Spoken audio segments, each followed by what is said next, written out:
from my elk hunt leave in the morning. I'll be listening. All right, Steve. Thanks for coming in, buddy. Joe from Parabellum. Thank you for coming in, bud. I am premiering my new mold from itMolds, buddy, and you know all about it because you're getting some baits from it. So, I'm just gonna check. We're gonna hang on a little bit here. I'm just gonna clean some of my. I'm here just listening as I drive. Hey, Jason, what's up, buddy? Thank you. Is the audio okay? Just want to make sure that the audio is good to go. Before I start, I have the fan off, so I just wanted to make sure. Sounds good here. Okay, Joe, thank you, buddy. I appreciate it. Hey, Raven Cat, thank you for coming in. Appreciate it. Yeah, I haven't done a live in a while. I did a live when I was down Ocean City, but I haven't done a bait making live in a while. So I wanted to get back on the scene and see what's going on. Let's see who else. Did I miss Kyle in here? I didn't see Kyle in. Oh, Dark 30's in here? All right, Kyle's in here too. Thank you for coming in. I appreciate that. Thank you, guys. Yeah, so I'm in the bait lab tonight, and I got a new bait mold from itMolds, and this is the Slab Bombs. So I'm going to make some of those tonight. I also got to make a couple packs of baits, I think. Or no, I have the baits made already, so I'm good with that because Sunfish King. Hey, Ottercat, thank you for coming in. Sunfish King did a thing for his tournament, and he gave me the addresses of the people that won, so I got to send them out tomorrow. But I have some decals that I'd like to put on my board.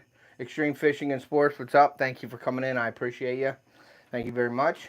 But I wanted to talk, to the community a little bit about some things. Nothing crazy.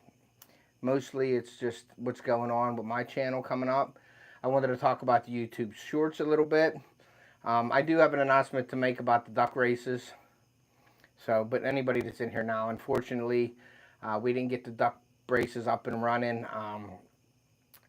I don't know if it was lack of people entering. We had almost enough people, but I just ran out of time to get it done. I've been so busy lately, so I don't know if it could be partially my fault for not having the duck races, but we are going to be doing the duck races in the spring. I'm going to push it. We're going to get the duck races going so we can get the DJI mics out there to a winner of that. So we will be doing the duck races probably in the spring. So I apologize for that. It was partially my fault for not pushing it, and the time with the hunting with my kids and everything and vacation, it was very, very hard to get it done. I wanted to get it done in September, and September is already gone, and I'm getting ready for hunting season. Right now, last week hunting in my area started, but I'm not ready to. So hey, Amanda, thank you for coming in. Yeah. It's not Jason's fault. It's basically my fault for not having the time to do it. So I apologize to everybody. But we will be getting the duck races up and running again. So I'm just going to give it a few minutes here. I'm going to wait till about the 5-minute marker or so. Okay, that's cool, Joe. You can blame Jason. But yeah, I'm going to be making some baits. I want to talk about YouTube Shorts tonight. So if anybody has any questions, but I have a lot of questions. So I don't know if I have the answers for you. But hopefully in the chat, we can bring it up. We can talk a little bit about it. I wanted to say congratulations to Sunfish King for hitting his 2,500 subs yesterday, I believe. Thank you, Raven Cat. I appreciate you shipping, putting out the bait boxes here. That don't have my sticker on it yet, but that's the bait boxes there. Yeah, I mean, that's the thing, Joe. Everybody, and we might as well do it now and then we'll probably come back to it too, but everybody on YouTube's doing YouTube Shorts. I'm not going to say I haven't tried. I didn't try a lot. I mean, I wasn't posting a ton of YouTube Shorts. Like some people are putting 5, 6 out a day, even more. Last night I put 2 out, but my issue was I've seen stuff being put on the shorts. I've put it out almost the same exact way. Now, I say almost. It wasn't the same exact way. So, I'm still not 100% sure. And I got 25 views on it last night. But I did put them up back to back. I put one. I was running around crazy yesterday, so I did like I did. I think I called it parents and kids sports, like parents chasing the kids around the sport. OGP, what's up? Thank you for coming in. So what I did was I just put it on me walking outside, getting in the truck. My son had a 6:30 game. My daughter had a 7:30 game. So I just said, hey, keep an eye out for more content coming your way. So it was basically me saying that with my daughter, getting in the truck and going. So I didn't really expect that to go anywhere. And it didn't go anywhere. And then I posted, I've been seeing a lot of people on there posting baits. And this is what they're doing. They're showing the bait like this for 16 seconds, 30 seconds. I believe it's 16 seconds. And because they have music in it. I didn't have music in mine. Maybe that was my mistake. But when you have music in it, it ain't monetized. You can't monetize it, blah, blah, blah, whatever. But YouTube, I got an email the other day. Me and Jason were talking about. Big Tiny, I just wanted to say congratulations to you, buddy. I will not say anything until you put it out. The Fishing Dad, what's up, buddy? Thank you for coming in. So, you got shorts of looking at this bait, wiggling it around, spinning it, twirling it, flipping it up, whipping it around behind your head, doing this stuff. And they're getting thousands of views. Thousands of views. Kang Win Official, thank you for coming in. Appreciate you. And I see 60, 70, 80,000 views on something like that. So I said, I'm going to do it. I didn't put music in it, but last night I got a bait, which was a biospawn bait. It was a good bait. I was Exo Swim, so I put it up and I showed it. And I wiggled it around. I didn't wiggle it to that extreme, but I showed it and everything. And I was just being dramatic with that. And so I did that. I put it up last night. But it was only about 5 or 10 minutes after I put the one out. And then I researched it a little bit, and they said you should at least wait an hour. So I put 2 shorts out within 10 minutes, and they did terrible. So I don't know. But I will try again. I will experiment. Got almost 6K on my last short. No news, several thumbs down. Not sure it was worth it. That's my next question. So YouTube sent me an email out, and I guess they're in this competition. Hey, Kang Win Official, how are you? Thank you for coming in. And how did you hear about my live? Did you see it on a post? I haven't seen you in my live before, so I usually ask new people where they found me at. So if you don't mind, if you could answer that, that'd be awesome. So I got an email saying that YouTube is going to be, you're going to get monetized on shorts. You're going to get paid to do shorts now. I don't know what the situation is. If it's 1 million views, you get $1. If it's 40,000, 50,000, 10,000, whatever. I don't know, but it's supposed to happen around January. Now, I think that's in tune with YouTube and TikTok battling it out with the short videos. YouTube is, I believe, losing that race. So TikTok, I usually share shorts on Instagram, Facebook Reels too, and they do a lot better over there. Okay, so you share that on Facebook and everything, and I really haven't done too much of that. I'll make a reel on Instagram. It's usually about the same thing that I put out on YouTube. So I don't know. I don't know if I'm not creative enough to get things going there or not, but I try to keep, I will throw some weird stuff in there, and not really weird, but just something that doesn't relate to me. Like if I'm doing, I don't know.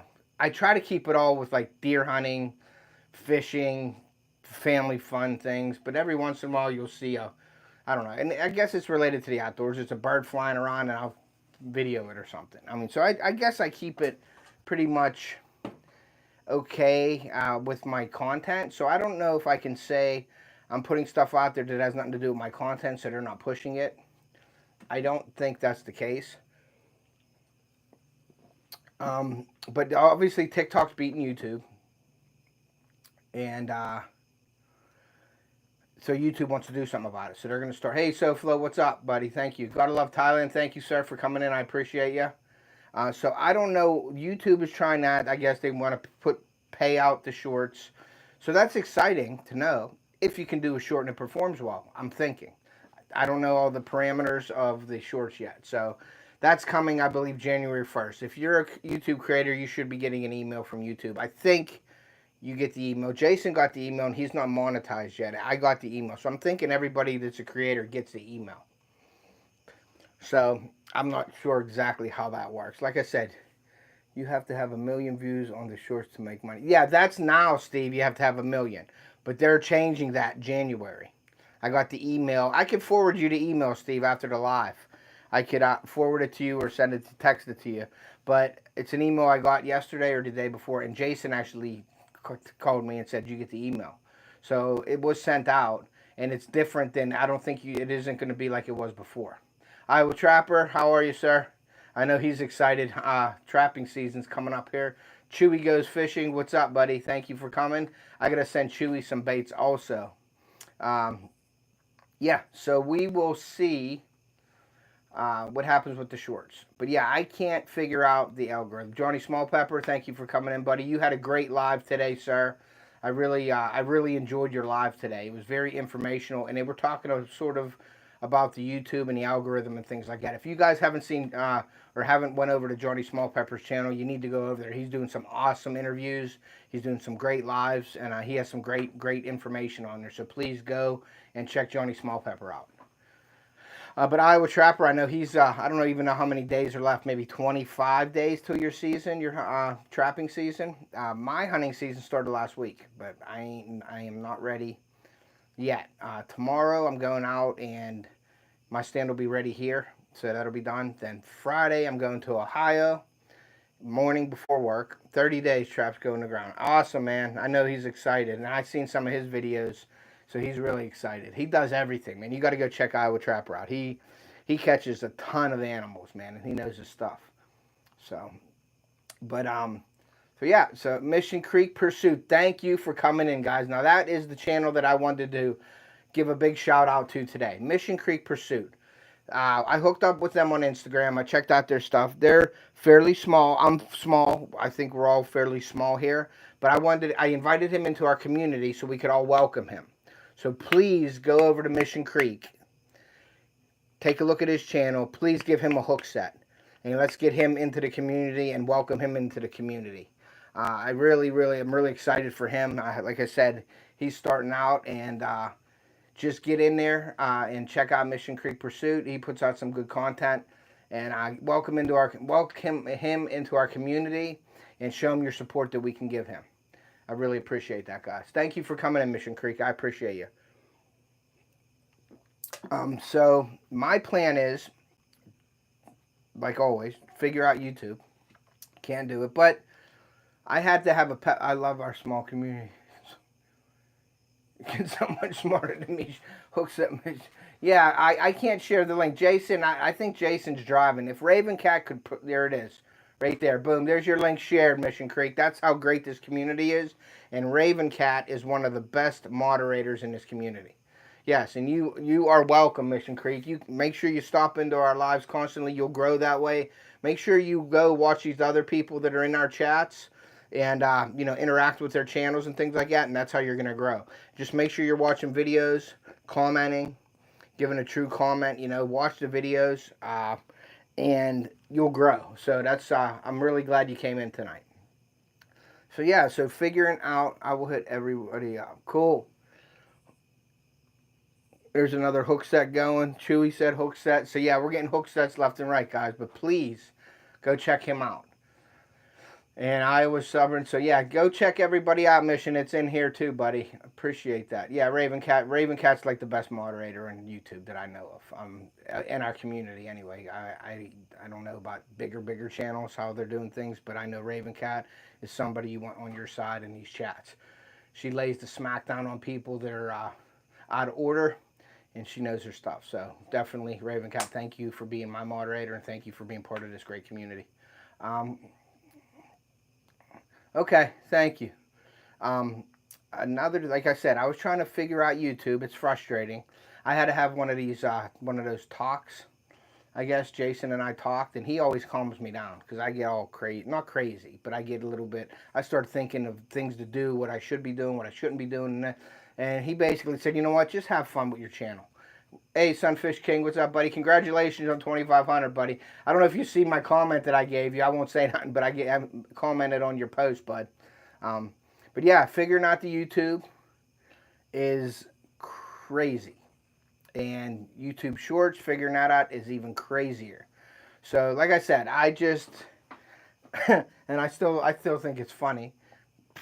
I just grabbed a bait and, like I said, I put it around my head, wiggled it, flipped it up in the air, went like this, and said, "There's my short." Hey, Pontoon Jody, thank you so much for coming in. I appreciate you. Really, really appreciate you. And I put it up and I got 20 views. And so it was like, it didn't work out good. Now, my only downfall that I think I did was I posted 2 videos back to back, and they were 5 minutes apart. And I didn't put music in it. But when you put music in it, you can't get monetized. But if you have a million, I don't get paid on any of my shorts. My focus now with the shorts is, yes, it is a struggle, Johnny, definitely. My advice to everybody is we're going to find out what's going on with the shorts from YouTube in January. We're going to see all the parameters, see what we need to do for the shorts, okay? If it's achievable, great. If you need 1 million views, this, and this, I'm probably never going to get that unless something goes viral or whatever. But I'm concentrating on my shorts to reach other people and to get hook sets from it. So that's what I'm concentrating mine on. I think Jason would agree with me on that, and probably most of you guys would agree with me on that. I've had a lot of hook sets come from shorts. So that's the way I'm looking at it, is I'm just going to get the shorts out there. I'm going to keep it channel related.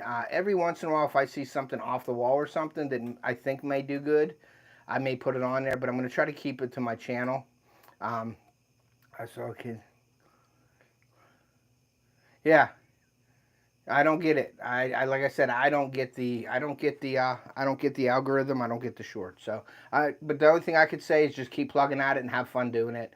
Like I said, I got frustrated. Jason sort of brought me back down to earth and was like, just have fun with it. If you start doing something you don't want to do just to get views or something like that, and you're not having fun, that takes away from everything. So I'm just going to have fun with my channel. I've been putting out videos, and I've been putting them out. I have no clue about it. Yeah, Amanda don't have no clue about it. Yeah, neither do I, Amanda, so. Yeah, we can figure it out. We're definitely going to try to figure it out, you know. Shorts equals sub. Yes, you're right, Johnny, and that's what I'm doing. Shorts equals sub, and that's what I plan on doing, is getting these hook sets or subscribers from that.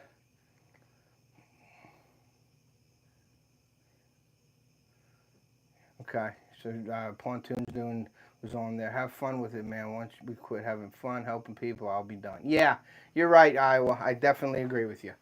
And right now I have a ton of videos from my vacation. So I'm like chomping at the bit because, to be honest with you guys, and you guys all know, you see them, my vacation videos with the family and I really don't do good. I mean, they get views, but they're nothing crazy like I want my fishing and hunting to be. You know, my family, that's just something that I do. It's part of my channel. I won't stop doing it. But it seems like when I put the vacation videos out, I get the lesser views and things like that. And I'm okay with that. It's just I'm creating memories with my family. And I put them on YouTube for them memories down the road. You know what I mean? So I'm okay with that. But it's just fun. That's what for me, I quit trying to compare my channel to others. Just doing my thing. Yeah, that's right, Joe. Just do your thing. And so, like, I won't quit doing what I'm doing. But the family videos don't do as well as like my hunting and fishing stuff. Now, my hunting videos did better last year than my fishing videos. So, but I did step up my game a little bit this year with my fishing videos. So, I have hunting content right now. I don't have any hunts yet, but I have like some mock scrape videos. I got some food plot videos. They're all coming real soon. I want to try to get them out. My birthday is September 30th. If anybody wants to send me a present, feel free to send it. You got my information in the description. I'll be waiting for my birthday presents. Yeah, that's a joke, guys. But so by September 30th, my birthday, is I will be trying to get my hunting videos out there. And I'm making slab bombs tonight, King. Yes, I'm definitely doing that.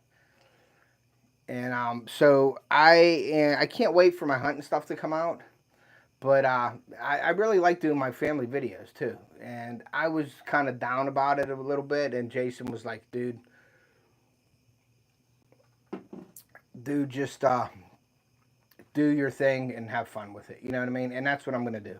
So I haven't went live lately from the bait lab. So I wanted to do tonight. I was on day late this morning. I had class. I had to go get my CPO class for a certified pool operator. I had to renew my license for my job. So I was at class yesterday and today. I took my test and I passed it. I'm a certified pool operator for another 5 years. So I did that. And so I have this evening some time that I can go live. So I took that opportunity to go live. Oh, man, thanks. Thanks, Iowa. You're the man. Thank you, buddy. I appreciate that, man. I really do. Thank you so much, bud. So we got 12 people in here. Thank you, guys. If you haven't hit that like button, please do so. I'm going to show you some of the decals that I got that I need to put up here. And then I'll give everybody a shout out. I am a certified pool operator, not a sauna operator. I don't even want to be nowhere near a sauna when there's somebody in there. So, but I'm going to give everybody that's on my board a shout out. Thanks, buddy. I appreciate that, Sunfish King. Thank you very much. I appreciate that. I used to shoot pool. So, what I'm going to do is give everybody a shout out and show you these great decals that I got. Wow, typo and super chat. Happy birthday, Ted. Thank you. Okay, so the first one that I have here is from the Native Wild Man. That's cool. That's like a hand-drawn sticker or decal right there, guys. So I'm going to put this one up, and I think it's going to go right in the middle here. So let me put this up. This is from Native Wild Man. Great supporter of my channel. Sean's a great guy. He's always putting out content. He does the hump day. Every Wednesday he does hump day, and he always does tea time. And he puts out he caught some really nice catfish this year. So good for him.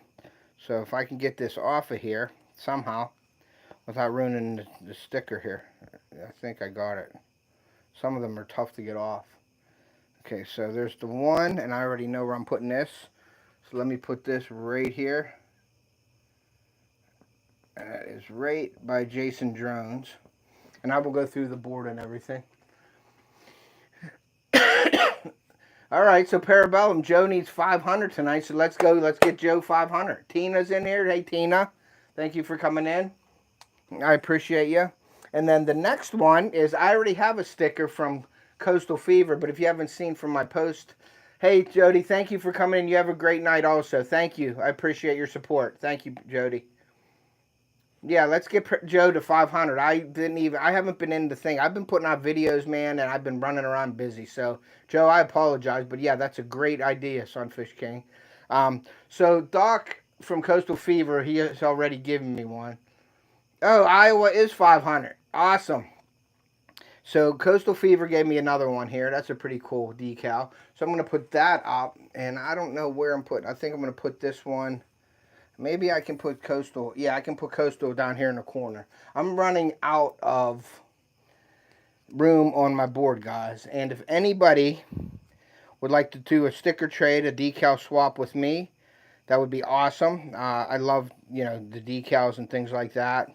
I will be more than happy to send you some of mine if you want to send me some of yours. And you will get put up on the shout-out board. Awesome, Mission Creek. Crossover's in here. What's up, Crossover? Thank you for coming in, bud. If anybody has any channel decals that they'd like to swap with me to get it on the board, whenever I go live, you get a shout out to your channel every time I go live. So it's like a free shout out.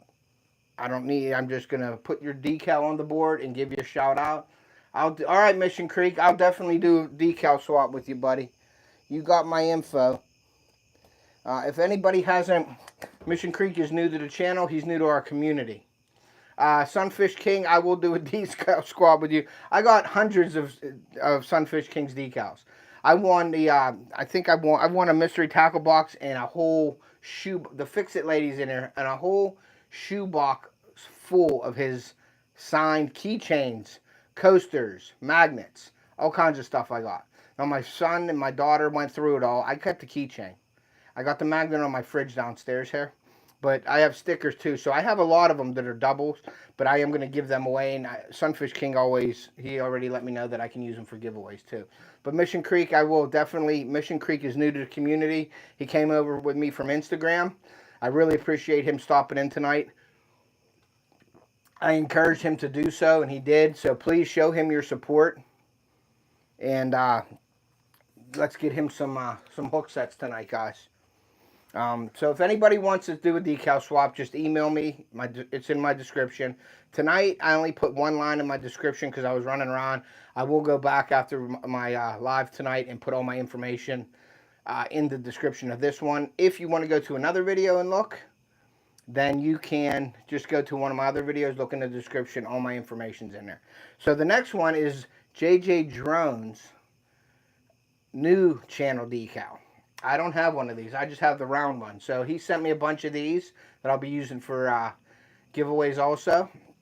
So I'm going to do that and put that up here. And I don't even know. I think I'm going to put this one by his buddy and my buddy, the droning veteran, Dan. So I'm going to put this up here if I can get this off. There we go. So let's put JJ Drones by the droning veteran right here. Under here. We're going to put that right there, guys. Okay, so JJ Drones is on there. And guys, I am losing room on this decal board. And I'm going to have to get another one, and I might have to hang one down lower than the other one. But thank you guys for sending. Mr. Tully41, thank you for being in here. I'm still doing a lot of learning. Forgive me for limited interaction. That's okay. Hey, Uncle Gary's in here. Thank you for coming in. And then we have another great sticker. I want some cast cray baits from Sunfish King. So there is a cast cray decal, which is a cool decal. So I'm going to put that on, and I have a spot right there. I like having the smaller decals also because you could fill in the room, a lot of room with that. You know what I mean? So I am putting the cast cray in that spot that I need to fill in. And we're going to put that right in the middle here. Right by Chillin' in Indiana. So cast cray is up and ready to go. And last but not least, Mission, I've been following you for a minute now on Insta. That's cool. So, Flo. So last but not least, my good buddy, Trey. I went fishing. That's another video that's coming out. You're going to have to see what happens in that video. I'm not going to give it away or anything like that. Mission, if you need help, people who will help, JJ Jones will also help you. Yeah, but that's right. Ravencrest said Mission Creek. If you need any help, I'm here. You know I'm here. Jason Jones is great for technical support and things. Sunfish King's another guy that you want to get to know and go and show him some support. Sunfish King can give you a hand. So you can go check out them. Everybody in here, you know, everybody supports everybody. You could ask anybody in this chat a question and they will be more than happy to help you. But Jason's really good with his stuff. That's the truth. Heck of a community. Yes, that is true. So Trey, my good buddy, gave me his gripping and ripping sticker. This is a big one. It covers my head. It's a real nice gripping and ripping fishing sticker. He gave me a couple of these too, so I'm going to use some for giveaways. I'm sorry. I have two of them left. And I'm putting one on my boat, and then this one is going up right here. Right here is where that's going. So I don't have any more for giveaways because I'm putting one on my boat. Guys, this is seriously amazing. Hats. Mission Creek coming to my live next Tuesday. We'll get you to 50 hook sets. Awesome. Yeah, Sunfish King does lives. He does some great lives. He helps out the community also. So definitely, I'm glad you came in tonight, and I'm glad that these people are in my chat tonight. They're all great people. I got a robust. All right, Iowa. Thank you so much, buddy. I will see you in your next live, and I look forward to your videos. So that's basically what I have for that. Let me go through my decal board real quick and just mention the channels here real quick. So we have the Lazy Lunker. That's the Lazy Lunker group. It's on Facebook. I fish tournaments through that company. We have Hobbs Outdoors. We have Woman Outdoors. We have the Laugh Channel from Rocco. We have Gary from Jailbait and Tackle Outdoors. We have Danny Stone. And we have the Boring Fisherman. We have Bait Plastics up here, and that's the materials that I use for my baits. Them and Dead On Plastics. We have Creel Florida Living. We have Mad Bassin, great guy. Angling Spiders, what's up, Sean? Thank you for coming in. Mad Bassin was a great supporter and he donated a lot of gifts for our YouTube starter kit giveaway when me and Sunfish King did. So hats off to Mad Bassin. We have Carter's Custom Lures. We have Boxy Outdoors. He does a lot of great things for the kids in the trapping and hunting industry. Mike's Fishing Home. We have Brokeback Bob. We have Glenn from Raised Outdoors. We have Charlie from Ugly Dog Lures. We have Central Valley Adventures. We have Local Life Outdoors, great channel. We have Sean from Angling Spiders right here. We have Danny Day's Homestead. We have Queen Hess. We have the Fishaholic decal up here. I use a lot of their gear. I'm not affiliated with Fishaholic. I don't get paid or anything by them. I just like using their material. They sent me glasses and some things to use for free, so I used them, and I really like their stuff. They're linked in my description also. Reef Robbers up here. We got the Casey Fish page. We got Bayou Buck. We got Snake River. We got my decal. Oh, we got Sunfish King's decal. You all know Sunfish King. We got Jeff from Pond Predator. We got Dominique LeBleu. We got the Bigger Boring Fisherman decal. We got my buddy and good friend JJ Drones. We got the new one up, Native Wildman. We got Cody from Hog Deer 79. We got the Eternal Anglers. For all you that don't know, I am a member of the Eternal Anglers Pro Staff, and we have a share code of Off the Hook 10. Sunfish King also has a share code. Gaming 88. What's up, Gaming 88? Thank you for coming in. But you can go to use my code at Off the Hook 10. You can get 10% off your order at Eternal Anglers. Go check them out on their website at eternalanglers.com. We have Fishing with Modog. We have Small Water Charters. We have my buddy Adam from Freezer Bound Outdoors. That's another announcement that I'll make it right now so I don't forget. Adam, we're doing a buck pool, archery pool, PA, and I think he's letting New York, Ohio, and everybody in it. What you got to do is you got to get a partner, so it's a team. It's free. It's free to enter, and you just got to pick a partner.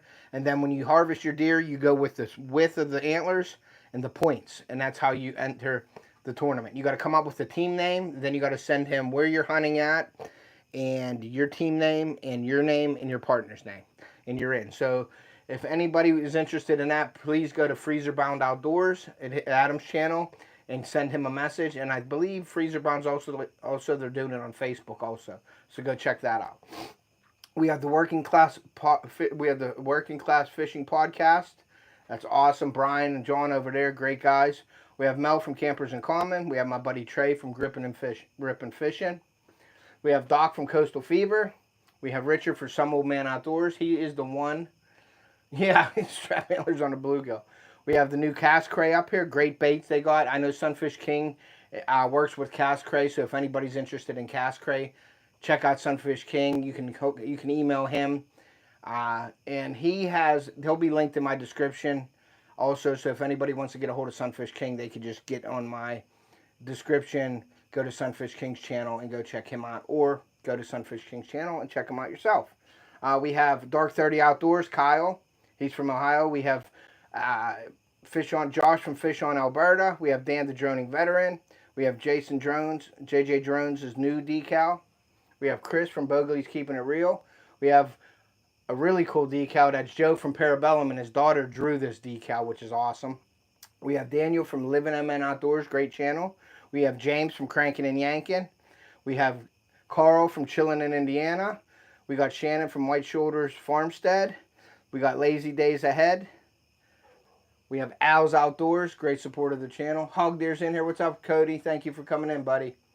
We have the Bruiser Baits. Now, Bruiser Baits and this guy right here, Small Water Charters, they're kind of related. Small Water Charters is sponsored by Bruiser Baits. And if you want to save 20% on Bruiser Baits, use the code SWC20, and you can receive 20% off your order from Bruiser Baits and Bass Addiction Gear. So there's John. He said he was going to be in there tonight, but he's not in here yet. But I wanted to make sure you guys let him know that I plugged him today. We have the great Steve from Wyoming. He's really doing a lot of work on his channel. Great channel. Eric Burnside does a lot of things with the kids. We have Navi Outdoors. We have 217 Rebel. That's a really cool sticker. We have Big Tiny's, and I'm sure Big Tiny is going to be announcing some things on his channel soon. And then we have the Coastal Fever one again. So that's where we're at with that. Bad Bass Apparel. That's for Sunfish King, yes. Thank you, Ravencat, for sharing links and things. I really appreciate that. For those that haven't hit the like button, please do so. I appreciate that. That helps out a lot. And thank you for the birthday gifts, Iowa and Sunfish King. Thank you guys very, very much for the birthday super chat. That's awesome. Also, guys, I have the super thanks. Now, I don't know how that works. I did give a super thanks to a few different channels to see how it works. And I guess it's the heart in your description. Doing a great job. Okay. It's in the description. It's like a heart. And you now, instead of doing super chats on lives, you can actually donate to the channels on the videos. I have yet to have one on any of my videos, but that would be cool if I get one. I'm not asking anybody to do it, but I think it's cool. That's why I did it to other people, just to see how it worked, and I thought it would be cool to do it. And there's different scales of money you can give them or whatever. But if you want to donate to a channel, or if you really like somebody's video, please use the super thanks if they have one. That's another way to help support everybody's channel, including mine. And it all goes right back into the channel. And everybody in the community knows that everybody puts all their stuff right back into their channel. So that's a good thing. So just check out the super thanks if you guys haven't already. Yeah, Sunfish King has super thanks also. So tonight, I wanted to show you, I got the premiering of the Slab Bombs. And that's them right there. So I am going to make a couple of these tonight for you guys so you guys can see. Now I know Joe from Parabellum, he's going to get some of these. And Joe, we talked about the jig heads for this. Super thanks is, you know where you hit the like button? You hit the thumbs up on the videos. If you scroll over, you'll see a heart. And you press that and it's a super thanks. And then it goes into your channel. And then you can put the amount in that you want. So Joe is getting these. I think Sunfish King's getting these also. Oh, I know Sunfish King's getting them. And Joe's getting them. But Joe, I'm going to want to talk to you about the jig heads. Once you get these, I want you to figure it out for me. Because I'm not a panfish fisherman. I'm not a crappie fisherman. Well, let me take it back. I am a crappie fisherman, just not a crappie fisherman. So if you figure out, you know, what hook would be best for that, I would like for you to let me know that. And maybe if you can, maybe send me a few of them so I have them so I could demonstrate them on my live, and I will refer them back to you because I know you make your own jig heads. Anybody in here that needs jig heads for like panfish or any kind of, I don't know exactly what Joe makes, but I know he makes them, and he has molds for jig heads and things like that. So go check Joe out or ask him any questions you have about jig heads. I'm not really familiar with that, so I don't want to put words in his mouth. Yeah, and okay, yeah, definitely, Joe. That would be awesome. And I could throw you some money your way for shipping and stuff like you did to me. That was awesome. I appreciate that, Joe. When you got a channel, please remember to hit the link. Oh, yes, definitely.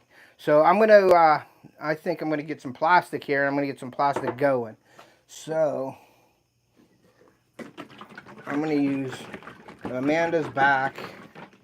So I'm going to use some soft plastic in here because these tails I want these tails to be really, really buoyant. And I'm going to use a little bit of medium in this to give it a little bit of durability also. Because them little fish are wicked. They like to smack your baits a few times and they can beat your baits up. So I use some soft plastic with a little bit of medium to give it some durability.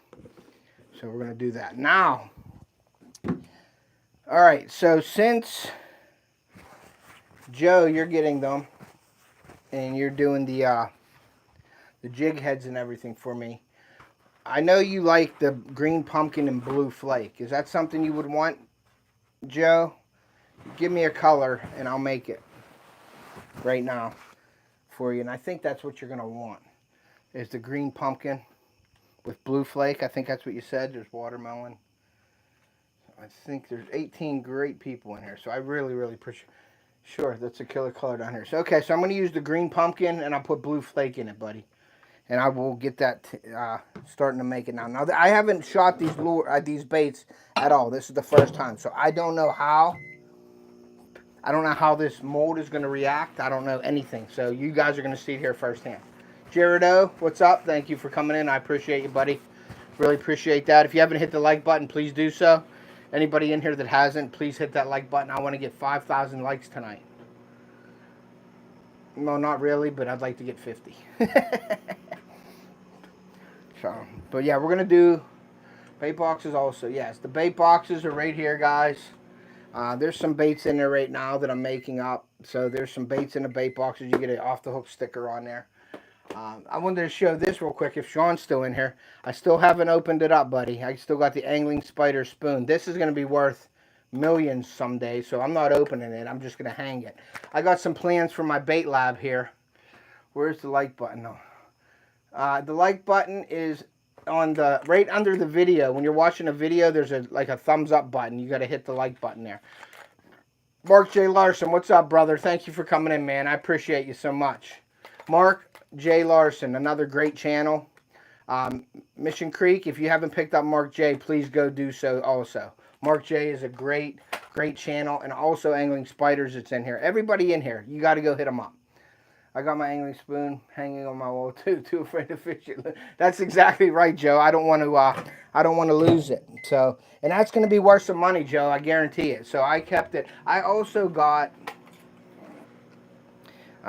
this Len Thompson, this one too, and I haven't opened that one up yet either. So, but the Angling Spiders is going to be it's going to be worth something. So I leave that there for now. I don't mess with that or open it or anything like that. So. But if anybody in the chat could help Mission Creek out, he's just starting out here, and he's asking some questions in here. So if I miss it, please, guys, in the chat, help Mission Creek out. Welcome him into our community. Show him the love.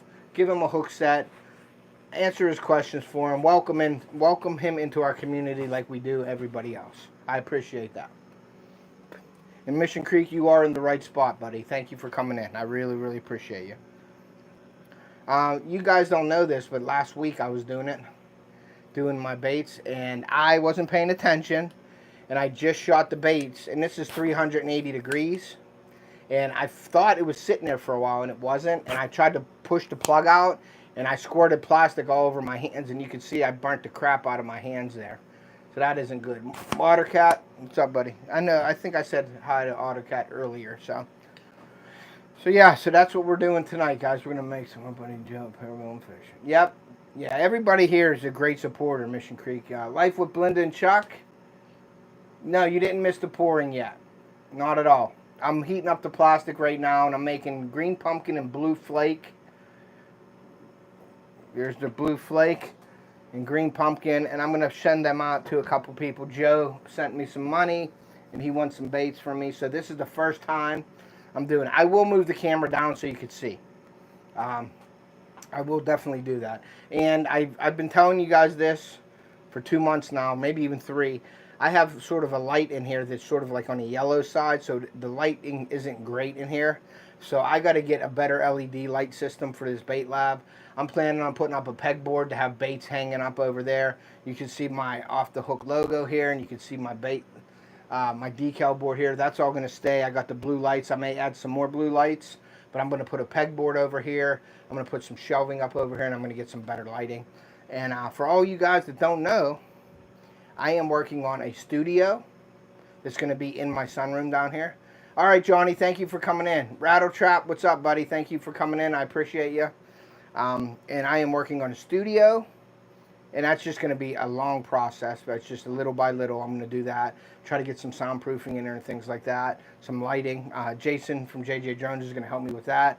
And another project that Jason's helping me with is I'm going to be making a website. I'm going to be putting an off-the-hook. I'm going to be making an off-the-hook website soon, where I can direct everybody to the website. I don't have to worry about keeping my baits on Facebook and Instagram or anything like that.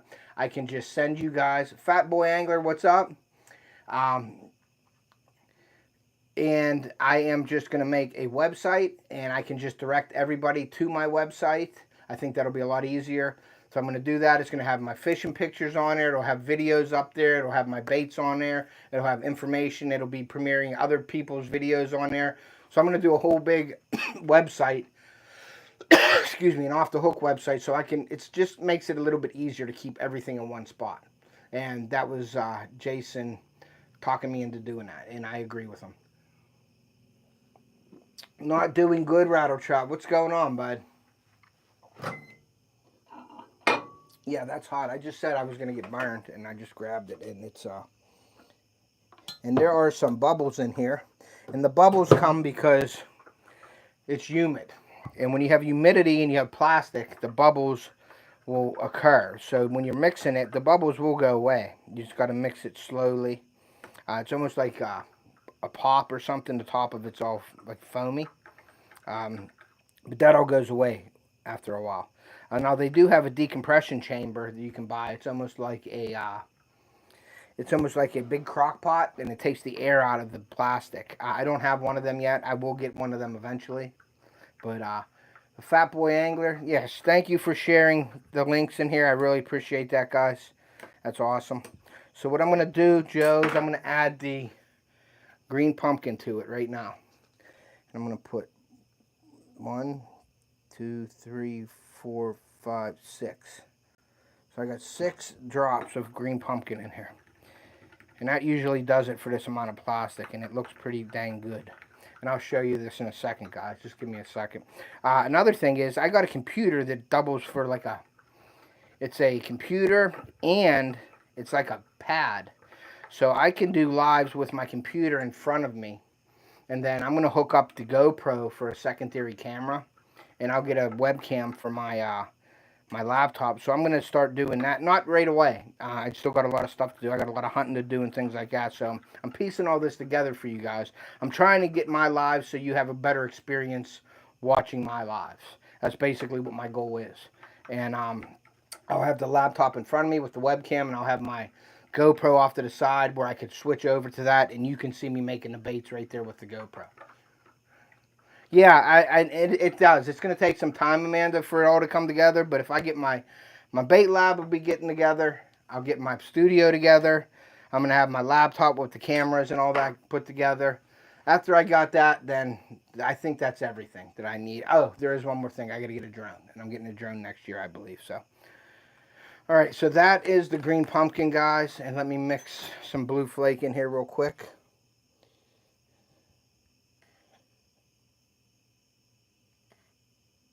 Okay, and that is the blue flake. And this color is really a cool color. The green pumpkin with the blue flake is an awesome color. So we got that going there. It's never ending. No, it never ends. There's always something you need. Always something. You always want to. And I made a big step this year just by getting the DJI mics. That's what I'm using right now. For my videos and things like that. Now, there's times, and I'll be honest with you, and I get yelled at all the time from Jason, and I yell at Sunfish King a lot about it too, is sometimes when you're out there, you don't have your mics or something happens, and I just use my other camera, and I don't have my mics hooked up, and you're taking the video and you do it. And as you can see in some of my vacation videos, I didn't have my mic on me. I was at the beach, so I was videoing with my camera without the wind buffers or anything, so you could hear that wind. But definitely, you can tell the difference, and it definitely steps up the video game, the audio in your video. Yes. So, but I learned my lesson on it, and I can see, you know, when you make the video and you can tell, you're like, ugh, the audio is terrible on there. As opposed to when you have the DJI mics up. So, I like using my GoPro a lot with the mod kit. And I use the DJI mics right on there with the TRS cable, and it's awesome. So, and you'll be seeing some videos coming out real soon here. Sorry if that was loud. That was me hitting my microphone. But yeah, whoops, that was the DJI mics make it sound so much better, guys. So much better.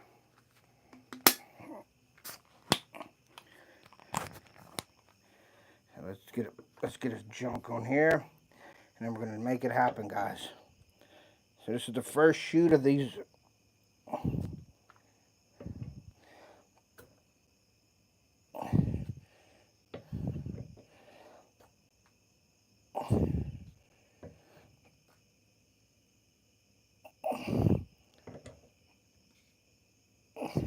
And they don't take much plastic, I'll tell you that.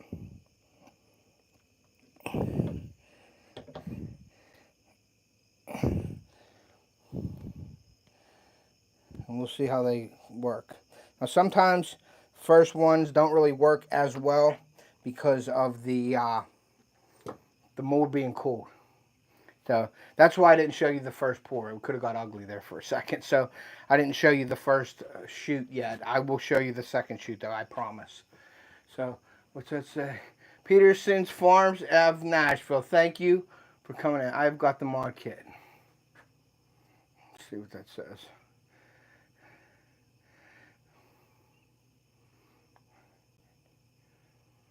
Yeah, I use my DJI mics on my phone, and I use them on the mod kit because they just sound so much better. So, but there's a lot of times where I don't have the I don't have my mics on, and I get yelled at for it if I'm hunting or something. But this year, I got some plans to have some really good footage, so I can't wait to start hunting.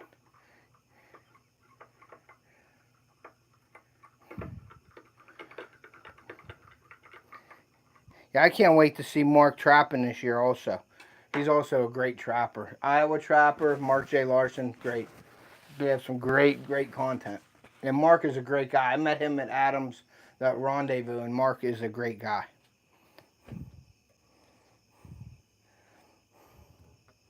Alright, so let's see here. We're going to let this sit for a little longer. This thing is scalding hot, boy. Gonna let that sit for a little bit.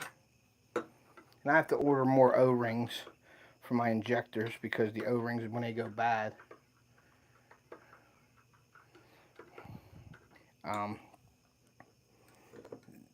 so the O-rings go bad, and then it's harder to shoot plastic out of them, so you got to keep changing them. You don't have to change them often, but the more you use them. When you're using salt in your baits, or if you're using like a sinking additive, it tears up the O-rings. So let's see, this is still pretty warm. I don't have the fan on in here. It's a little warm in here, but it's manageable. So, but thank you guys for the super chats. I really appreciate that. Iowa Trapper and Sunfish King, thank you very much. But yeah, we're gonna pull these out here and give me another minute, and we'll pull them out, and we will see what happens.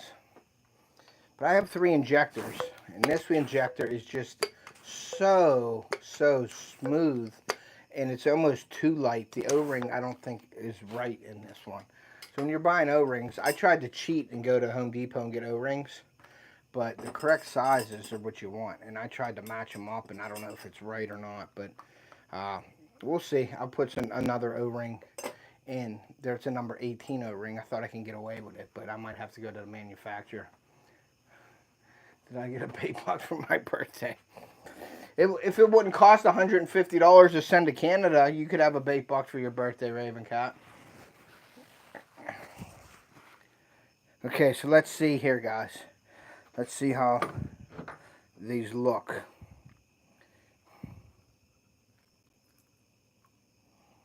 Wow. Yeah, Joe, I think you're going to like these, buddy. Hold on one second. Let me pull them all out first. Wow, they took really nice. I'm impressed. So let's see. I'll show you these in 1 second. Hey, Native. How are you, Sean? Thank you for coming in. I appreciate you. And I can make tails with these too, so. Okay, so let's see. I'll show you guys these baits here. Let me, I like to cut my baits, so let me cut them on this side real quick for you. And then I will show you them. And this will take a little longer because you're making single baits, you know what I mean? So it isn't like you're making 10 baits at a time. You're making 5 baits at a time, but they each have a sprue on it. You got to be cut, so it takes a little longer to make them. So, but that's cool though. I really like these. Where do you see them? So here I'm going to show you this real quick. You can make the tail separate. So that's the tail right there. Okay, that's just the tail. They're tiny too, so working with this is going to be probably a pain in the butt, but whatever. And here is the baits right there. And now these tail, you can split that. You can split that tail in half, and it'll give you 2 appendages. So let me show you these baits in my hand here.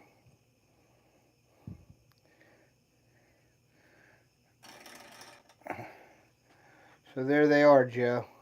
I don't know how else to show them to you. But that's them right there, buddy. You like them?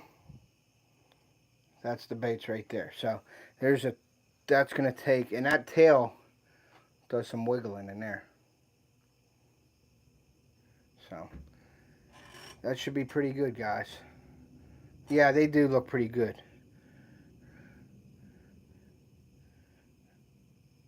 There's a little bit of flashing right there, which I peel that off. I just take that off right there, and then it'll all come. But it's like a grub with a flat tail on it. And that is the Slab Bombs, guys, right there. So the prices are up. James from Crankin' and Yankin', thank you for coming in, sir. I appreciate you. I'm making some Slab Bombs, my new mold from itMolds. I'm making some Slab Bombs tonight. And they look really good. So that works, guys. That works. So let's take these tails. I'm not using the tails tonight. I'm doing one color tonight, guys, because it's my first time shooting them. I got to play with them, and I'll probably play with them off camera to get the double colors. Like the body will be one color, and the tails can be another color. And that'll be coming. I just got to practice with that. I want to see how that works. You know, I got to make a few myself, and somebody may get a few of them, you know, to check out. So, but yeah, that's them right there, James, if you haven't seen them. All right, so Flo, thanks, buddy. I appreciate it. So that's it right there, guys. Yeah, you are somebody, Joe. That's what I meant. I was thinking you were going to get that. So, but yeah, we're going to put this back in, and we're going to run some more. Put it on 30. Yeah, Joe, you're going to get them. I'm going to send them to you, and you can play with them and come up with the best scenario or the best jig or hook for those.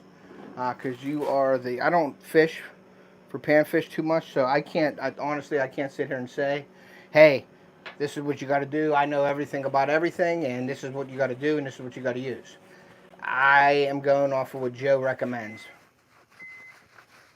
All right, Fat Boy Angler, thank you for coming in. I appreciate you. All right, So Flo, thank you for coming in, bud. I appreciate you.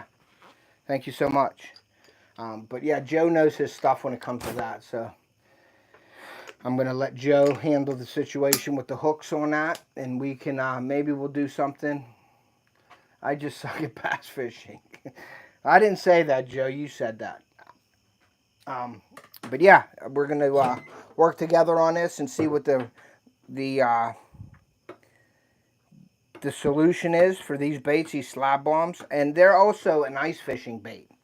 That's why I got the mold, because it's like a dual mold. It can be used for panfish, and it could also be used for ice fishing. Hey, Squirrels Magnet, what's up, buddy? Thank you for coming in, buddy.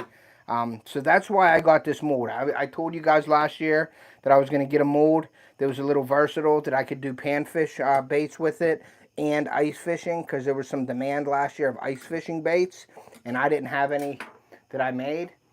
So, and it is a new style bait. itMolds just came out with it like a month ago, and as soon as it came out, I put my order in and put it up.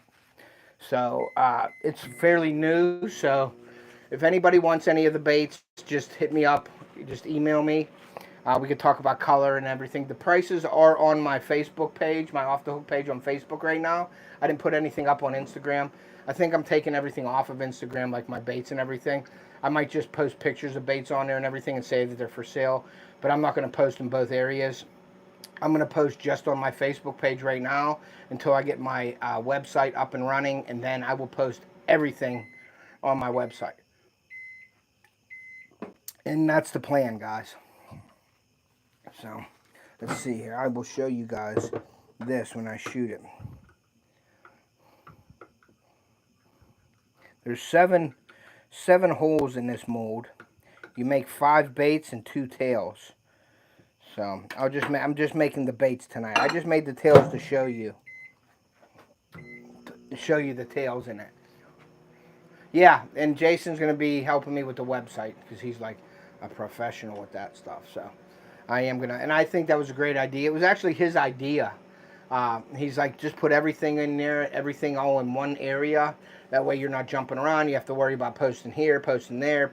And you know how crazy it can get. If you have the social media pages, you have Facebook, you have Instagram. I have Fish Angler, Fish Brain, all this stuff. And if I'm making baits and stuff, I got to post it in like 5 different areas. And it takes forever to do that. Well, if I can just promote my website and put all my information on the website, then I could just post my website up, and it's a lot easier. So that's what I'm going to do. So let me move this camera down. We're ready to shoot right here, guys. And like I said, the lighting in this bait lab at night ain't that great. So let me move this down. You can see it right here. There's the baits and things like that. So let me get this going. And we're going to start shooting the baits. There's 1. There's 2. There's 3. 4. Oh, we got a little sloppy there. 5. Okay, so I shoot 5, and then I fill the sprues. While they cool, they shrink. So you got to fill that up with some plastic so they don't shrink and you get denting in it. And that thing is so hot, guys. Okay. And that's that. Now I just wait a couple minutes until it cools. And so when I get my other camera, is what I'm saying, so you don't hear the octopus arms. I actually have an LED light on this arm. You can see it right here. That's another arm. So I have 2 arms right here, and one holding my phone. Could shoot one at a time. That's some work. Good to show off the process for those who don't know. Yeah, and that's what I mean. I'm making one bait at a time. So I try to keep my prices low. I think they're fair compared to other baits out there. I want to be fair. Now, when I was my earlier baits, I was putting in there, shipping was in there. There he is. John, what's up, buddy? Thank you for coming in. I've been waiting for you. And so I was shipping them out with the price. It was included shipping. So I can't do that anymore because I was losing too much money. It was just, I wasn't making anything on the baits. Awesome, buddy. You just passed 500. Congratulations, Sean. And I was losing money when I was shipping them. If I had to ship them to down the street, I was fine. But when I was shipping them to, like, you know, New York or Missouri or Florida, I was losing money. I had to put my own money into that. So I can't do that anymore. So what I'm doing is, yeah, I watched Shane Flint's a little bit of his live before I got into mine. So what I got to do is I got to make the baits. I lowered some of the pricing on my baits, and I added, you have to pay for the shipping. So I just have to do that to make $1 or $2 off of the pack of baits that I make. And as you can see, I'm making one at a time. I put time. There's a lot of time involved with this. The material went up in price this year again. I mean, it was like, I remember it was 27 bucks a gallon. It went up to like $34, and I think it went up again. So there is some price increases on everything, so I hope you guys understand. I am trying to keep it as low as possible, but I do got to make a couple bucks on the bait for my work, but I'm trying to make the minimum amount of money on it as possible. So I think my bait prices are fair. If you guys have any issues with any pricing or anything like that, please let me know. Maybe don't bring it up in the live because I just think that's bad content if people are yelling or screaming about pricing. If you want to talk about pricing or you don't agree with my pricing, please email me off of the live or anything like that, and I'll be happy to talk to you about it, work out something. You know, we can look at we'll look at what it costs to ship. Maybe I can make adjustments or whatever. But right now I have to charge shipping for it, and I think my prices are fairly low. I think they're competitive with anybody. If not, they're cheaper. So that's what I wanted to do. I need to make $1 or $2 off a pack of baits. That's just how it is. So we have 29 likes in here, guys, and I don't think John hit the like button. So I think John got to hit the like button. Or anybody that hasn't hit the like button, please do so. Appreciate that.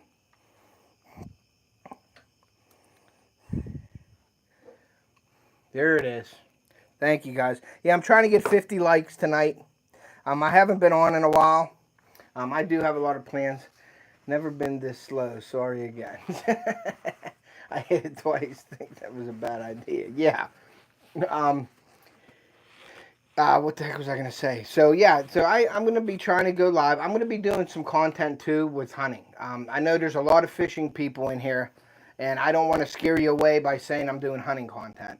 But I'm going to be doing some lives. I'll be doing bait making lives all winter, and I'll be doing lives hunting also. So, please, the fishing, all my followers that are fishermen and everything, just stop in, hang out for a little bit if we're talking about hunting, just to show your support. I really appreciate that. That means a lot to me. I do remember that stuff. I always try to show love back to all you guys. I try to support you guys as best as I can, and I know you do the same for me. So I don't want to scare anybody away. Hunting just blows them out. Yeah, but I don't want to scare anybody away by doing that. But that's a big part of my channel is hunting. So I want the fishermen to come in. Maybe the fishermen might turn into a hunter too. Who knows? Because of me. Maybe they like the content. Maybe they can learn something. So hunting content will be coming on after September here. Yeah, you are a trapper. You were a trapper to turn fisherman. I think small water had a lot to do with that, Mark. If I do say so myself. With all them bruiser baits, they were trying to change you over. So, but yeah, so that's going to be coming out here real soon. I got some hunting content in the back burner, and I'm going to be putting out the content probably late September here. Like I said, my birthday is September 30th, so I'm hoping to be done with all the family vacation stuff and everything. And like I said earlier, for those who weren't here, I shoot fish. There you go. I mean, you can go bow fishing. You know what I mean? Maybe turn you guys into bow fishermen. He has to gain a few pounds before he can catfish. So is your good content during the hunting part. Whatever, John.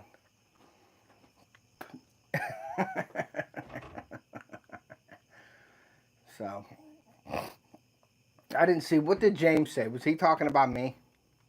John, was James talking about me? I do it all. Yeah, I know you do it all. Small water charge sure did help. Yeah, he did help a ton. Hunting words, y'all. This group of fishermen will be shooting at the fish. Next he'll be catfishing. Yeah, well, hey man, whatever you do, just get out there and enjoy it. You know, take a kid fishing and hunting. Let's preserve our sport. Let's get them out there fishing. Let's get them hunting. I say that at the end of my videos because I think that's really important, is to get people out there, get the kids out there fishing. So, yeah, but John was a big contributor to Mark J turning from the trapping too and into fishing. I still want Mark. We got to go fishing up my way, or next time you're up here, or whenever Freezer Bound has their rendezvous, maybe you can come up a few days earlier and hit me up. I'm only a half hour, 40 minutes away from Adam, where I'm at. So maybe you can stop up my way before we go to Adam's, and I can get you on some smallmouth. I mean, my passion, now believe it or not, I mean, I was a largemouth fisherman most of my life, and muskie fisherman, and I was bass fishing, largemouth bass fishing at my lake a lot. And there was days where I wasn't getting the largemouth, and I knew there was smallmouth in the lake. So I just turned and started smallmouth fishing, and then I started getting on them. So here's those baits right here. Now this is for crappie, panfish, anything like that. This tail wiggles, and it has a slit in it right here. You can break this tail in half, and you have two appendages moving. So that is for panfish, crappie, things like that. And also, this is an ice fishing bait. And like I said, I got the mold because it was versatile. You can do ice fish with the baits that we got here, and you can panfish with them. So I tried to kill two birds with one stone on this, and I got the mold. But yeah, Mark, if you want to do something like that, we can definitely. I would love to have you at my place next year for the rendezvous a couple of days early or something, and we can get on some smallmouth, and then we can go up to Adams and brag about it.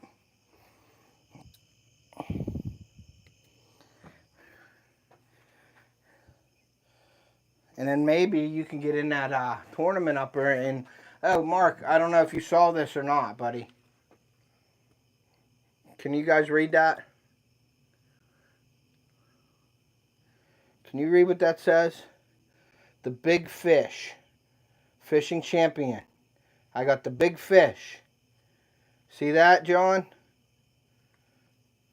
But the only thing that I disagree with is they put a crappie on here, and it was the big fish. It should be a bass. I disagreed with the crappie, but I'm going to hang it up, and that's a great video.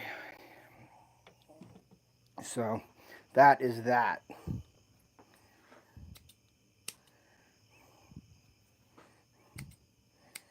But I'm glad you guys all came in tonight. I really appreciate that. I haven't been live on my bait making for a while, so I really appreciate the support.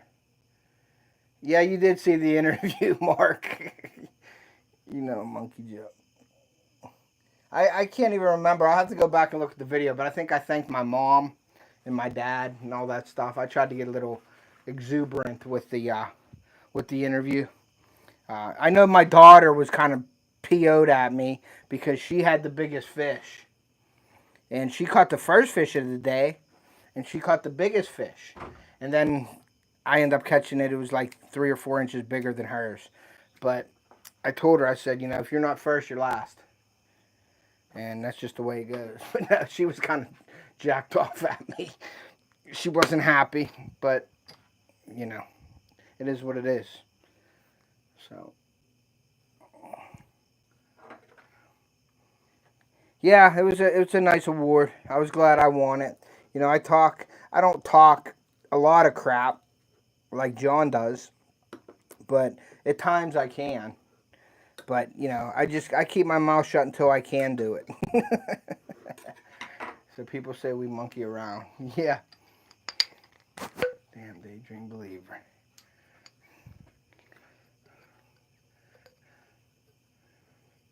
Yeah, my buddy does that too, Cody. He hunts just for deer meat, and that's all he eats. It was like, I think mine was like 18 or 19. For me, I don't know if you're talking to me, James, or not. I think that's what it was, Mark, right? Because my daughter caught a really nice one. And then I caught one. And then there was controversy, and I never got any kind of closure on that. It was Sunfish King caught a catfish at the end, but I caught a catfish with like 10 seconds left. And we had drone footage, but nobody ever looked at the drone footage to see. I think I got the most fish and the biggest. But I'll let people have the award for the most fish. I mean, you got to win something. I can't win everything.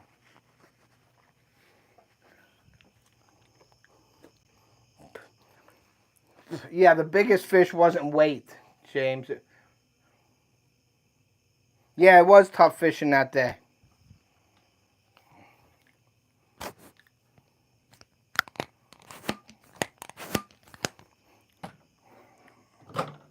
Okay, we're going to put this back in.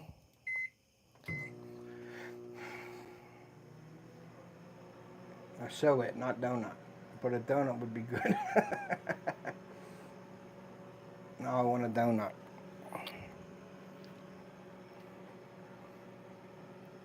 Yeah, so I had to go. I was, the reason why I'm going live tonight is because I was at class yesterday and today for my CPO, my Certified Pool Operator's License. I had to renew it for my job, so I had to go to class yesterday, and I had my test today, and I passed the test. So I'm a Certified Pool Operator right now. And I passed my pesticide application license also.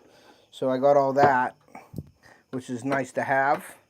So I did that, and so that's why I got the opportunity to go live. So how do you rig that lure? James, I'm gonna pull this lure out again real quick and put let me show you it again, James. And I think Joe could probably specify a little more how this gets rigged, Joe. Congrats, sir. Ted, quit making baits and make donuts. Yeah, I know. I hear you. I want a donut now, too. Yeah, Autocat, I'm thinking jig head. But that right there is called a slab bomb, James. Now, Do It Mold calls their mold the brush bomb. And I was like, I can't go with the brush bomb because Do It Mold had that. So I went with the slab bomb. I figured the slab bomb was a good name for that. Now, it's a vertical bait also, but this tail is nice and flappy. And you can take this, and it splits down the middle so you could have two. It's 2 inches long, James. It's 2 inches. And that is the green pumpkin with blue flake right there. So there is, I think there's many ways. I don't fish for panfish too much. My kids do. I'm going to take these baits and definitely use them this year now that I have it. But a lot of people were asking me about ice fishing and panfish. So I went with a mold that you can do both. Now, as far as hooks go with that, James, Joe from Parabellum, I'm shipping him these baits, and he's going to play with them. And he talked, hey, Rob, how are you, buddy? Thank you for coming in. And Joe is going to be messing with the hooks with this to get the best setup, like how you would fish it. So I'm going to send him baits. And he was nice enough to send me some money for shipping and everything, so I appreciate that, Joe. So I'm sending him a bunch of baits, and he is going to play with them and get the correct setup, what he thinks, because he's more of the hook guy than I am. He's going to check it out and get the best setup for us, and then when I make the baits, I could refer him, for the jig heads, for the hooks and everything. So it works out for both of us, and it'll be the best setup for our community who wants to use them. So that's what we're going to try to do. State King makes a good crappie jigs too, yeah. And Joe makes them too. And I like to keep my stuff in the community. I like to buy off of the community and things like that. So I definitely want to get with Joe on the jig heads that he makes, because he uses itMolds jig heads or jig molds, and I'm going to let him do his thing with that. Flatten them out, deep fry them, good stuff. You still talking about donuts? Fish Flex, what's up, brother? Thank you for coming in, man. I appreciate that. If you guys haven't hit that like button, please do so. I'm trying to get to 50 likes tonight, guys. I need to get 50 likes. That'll definitely help me go to bed tonight. Watermelon red is good, too. I can make matching or contract and colored jig heads. That's awesome. Yeah, that'll be cool. And like I said, we can work on something, Joe. And we'll talk off of camera about like making something up, making some kind of package up or something. And we can definitely, make something up, or maybe we'll make a crappie box or a ice fishing box up with some jigs and some baits in it or something like that. We can always do that too. So, but yeah, I look forward to working with Joe with this, because he knows his stuff. That yellow and red decal behind you. Yeah, that is pretty awesome, James. Do you like that? I just did a shout out to everybody on the board, buddy. And I do that every live that I have. I go through all the decals that I got and give everybody a shout out. And I don't like that first one, the way that goes. I don't know why. I don't like the way that shoots, but I don't like the way it shoots.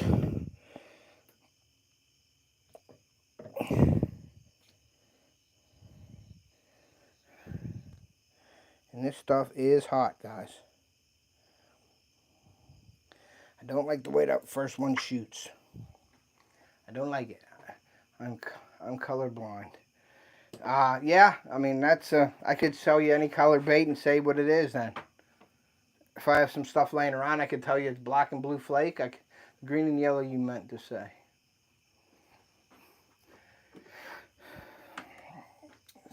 The green and yellow. Yeah, the green and yellow too. They're all good decals up here, guys.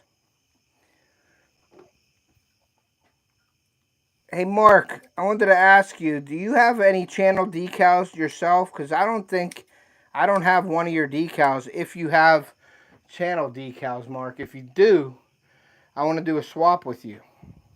And I think you got a couple of mine anyway. Yeah, and I know you do, Sean. I have no idea what you're talking about, John. I have no idea. I don't know if you're talking about donuts still. I think you're talking about the decals behind me. That's green, not red. Okay, now I see you're talking about the decals.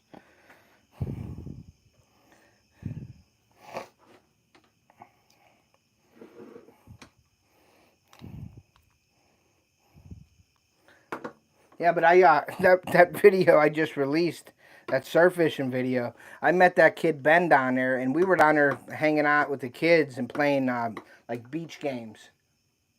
Oh, Joe was saying you have a nice rack. Thanks. I can move them too. So we were playing like volleyball and stuff down there, and Ben was down and he was catching fish. And so I went over and I was watching the video, and he asked me about it, and he's like, I said, I'm video, and he's like, do you have a YouTube channel? I said, yeah. I said, do you want to be in it? And he's like, sure. And I said, all right. I said, well, you want to say, you know, you're watching Off the Hook and all that, and just keep talking and doing what you're doing? He said, yeah, he'd love to. So the kids liked it, and we were videoing him. The do's and donuts of life. So yeah, so Ben was a really good guest on there. And he was pretty knowledgeable. He was a snakehead fisherman. He was down from, he lived in Annapolis.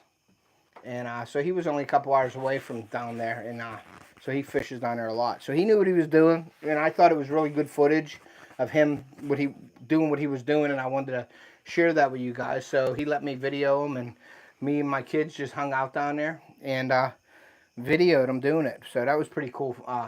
Pretty cool content, I thought. So.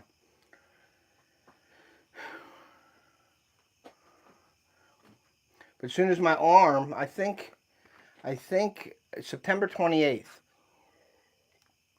is when I'm allowed to start working. Henry Meyer Garvey. Have you ever caught a paddle? I have never caught a paddlefish, Henry, ever in my life. But thank you for coming in, bud. I appreciate you. How'd you hear about the stream? Did you? Are you laptop right now? I'm not on my laptop. I am on my phone, James. But I wanted to see how Henry found out about the live. Hopefully, he caught it on a feed or something. So, but my arm is, you can see the scar right there, and I got a lump right here where I think they screwed it down. So I can't lift anything yet until. Awesome, Henry. Thank you so much for coming in. I really appreciate you. I'm making baits tonight. I do a lot of bait making lives, and I do fishing and hunting. So definitely thank you for coming in. I appreciate you. Don't be a stranger. Keep stopping by. I appreciate you. Yee Yee's in here. What's up, Yee Yee? Thank you for coming in. Really appreciate you. So I am going to start lifting. I can start lifting weights with this September 28th if the doctor passes it and says, yeah, you're good to go. Then I got therapy. Yes, I had my bicep reattached, Mission Creek. So that put me out from fishing a couple weeks. I shared your live in the bathroom at the pilot truck stop. John's funny. What's up, Yee Yee? Thank you for coming in, buddy. That's where Yee Yee saw it. Yeah, man. So they drilled through my bone. They put buttons on the tendon, put the buttons through the bone, flip the buttons up, and screwed the buttons in to the back of it. So September 28th, I'll be working out. Once I start working out, then I'm going to start hitting the gym again. So then you're really like my rack there, John. So I'm going to be working out here in the winter, getting shape. You know what I mean? Get the beach body back. That's what I'm going for. So let's see here. Let's pull these out again. How long recovery? Well, they told me 9 to 10 months total. I got hurt in June. I got my operation in July. So they said full recovery time is 10 months. So, but I definitely want to get on it and start working the muscles and stuff like that. So definitely want to start that. And my wife and I are hitting we're hitting the grocery store, and we're being a little bit more self-conscious when we're eating now. So we're going, like, yeah, yesterday I had a hoagie. So I'm eating right. But no, we're going to be starting to eat right. We got to. It's just something that we want to do. Hey, Alvin, thank you for coming in. So we're going to eat right, and we're going to be working out. I got a few machines here at home that we can use. And then, like riding mountain bikes and things like that. And then me going to the gym. So that's what I plan on doing, working out and just getting in better shape. I'm not trying to get big or like muscular or nothing like that. I'm just trying to just stay in shape and stay toned. That's awesome, Mark. What kind did you get, buddy? What kind of crossbow did you get, Mark? Mark was there last year when when I had my new crossbow I brought up. I shot 100 yards with it. I missed it once or twice. Apple pecan salad at Wendy's is pretty good. That's about as healthy as I get. And that's a good thing. Salads, that's what we're doing. A lot of chicken salads, James. A lot of chicken salads, a lot of tuna, things like that. My downfall was bread. A Barnett XP380, awesome. The bread is my killer. I grew up with my grandfather and my dad cleaning the plate with half a loaf of bread. I mean, so it would be butter the bread, fold them in half, and put them on the side. And that's what I would just eat a ton of bread. So I got to try to get off of the bread kick. Mr. Duggar Fishing, thank you for coming in. Appreciate you. So I really, I eat bread with yeah, and I grew up like that, John. Like, we'd eat a plate of spaghetti, and we would just eat a whole loaf of bread and clean it off. You wouldn't even need to wash the plate. I mean, it was clean from the from the bread. So that's how I grew up eating, and that's, you know, as you're getting older, that stuff don't work anymore. So, and I'm starting to see it. I'm starting to feel it in my knees and things. Like I'm 213 pounds right now. So I want to get down to about 190. They say my weight is 180, 185, but I feel if I go under 190, then I think that's too light for me. I don't know, but we'll see how I feel when I do it, and we just got to make it happen. And you know as well as I do that it's easy to put it on, but it's hard to get it off. So no, don't eat off Ted's plates. Yeah, I don't have to wash them. I just wash them with the bread and put them back in the cupboard. But yeah, I mean, that's how I grew up. We just would use bread with everything. So, thank you all for coming in. I appreciate it. We got 40 likes. If you haven't hit the like button, please do so. 210, 250, but I'm also 6'2", so it ain't. Yeah, that's a good weight for your height. I'm 5'11". I'm almost 6 foot, and I'm 213. So I'm a little bit heavy. I mean, a little bit. I mean, I'm not like fat, like you can't see my belly. I do have a six pack. No, I don't have a six pack. I'm kidding. But I just want to lose that weight, that extra little side weight and things like that. And so that'll be, what is that? 20? It's like 23 pounds I got to lose. Now, they want me to lose 33. That's a little harder than 23, but if I can get down to 180 is what they're saying my weight is, but I just don't believe that. I don't know. That 180, I'll see how I feel when I get down to 180, a 6 rack. When I get down to 180 or 190, I'll see how I feel. And if I want to keep going, then I will. Blue grouse. That's cool. I never even knew there was a blue grouse. It's really cool.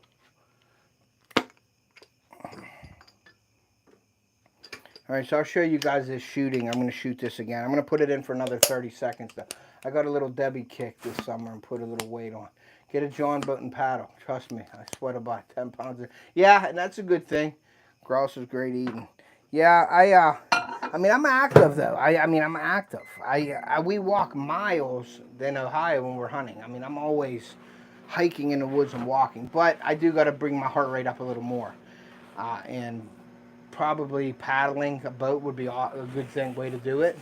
I have a mountain bike here. I have one of those bikes that you sit and I forget what they're called, like a cross-country skiing type thing. 5'10", 180. That's a good weight, I think, Cody. That's where they say I need to be at, that 180, 185 for my height. So I'm 5'11". So blah blah blah, deer pick. But see, now don't get me wrong. I love to eat now. I mean, I love to eat. Don't get me wrong. I will eat just about anything you'll make. I will eat, or at least try it. And that's how I've always been growing up.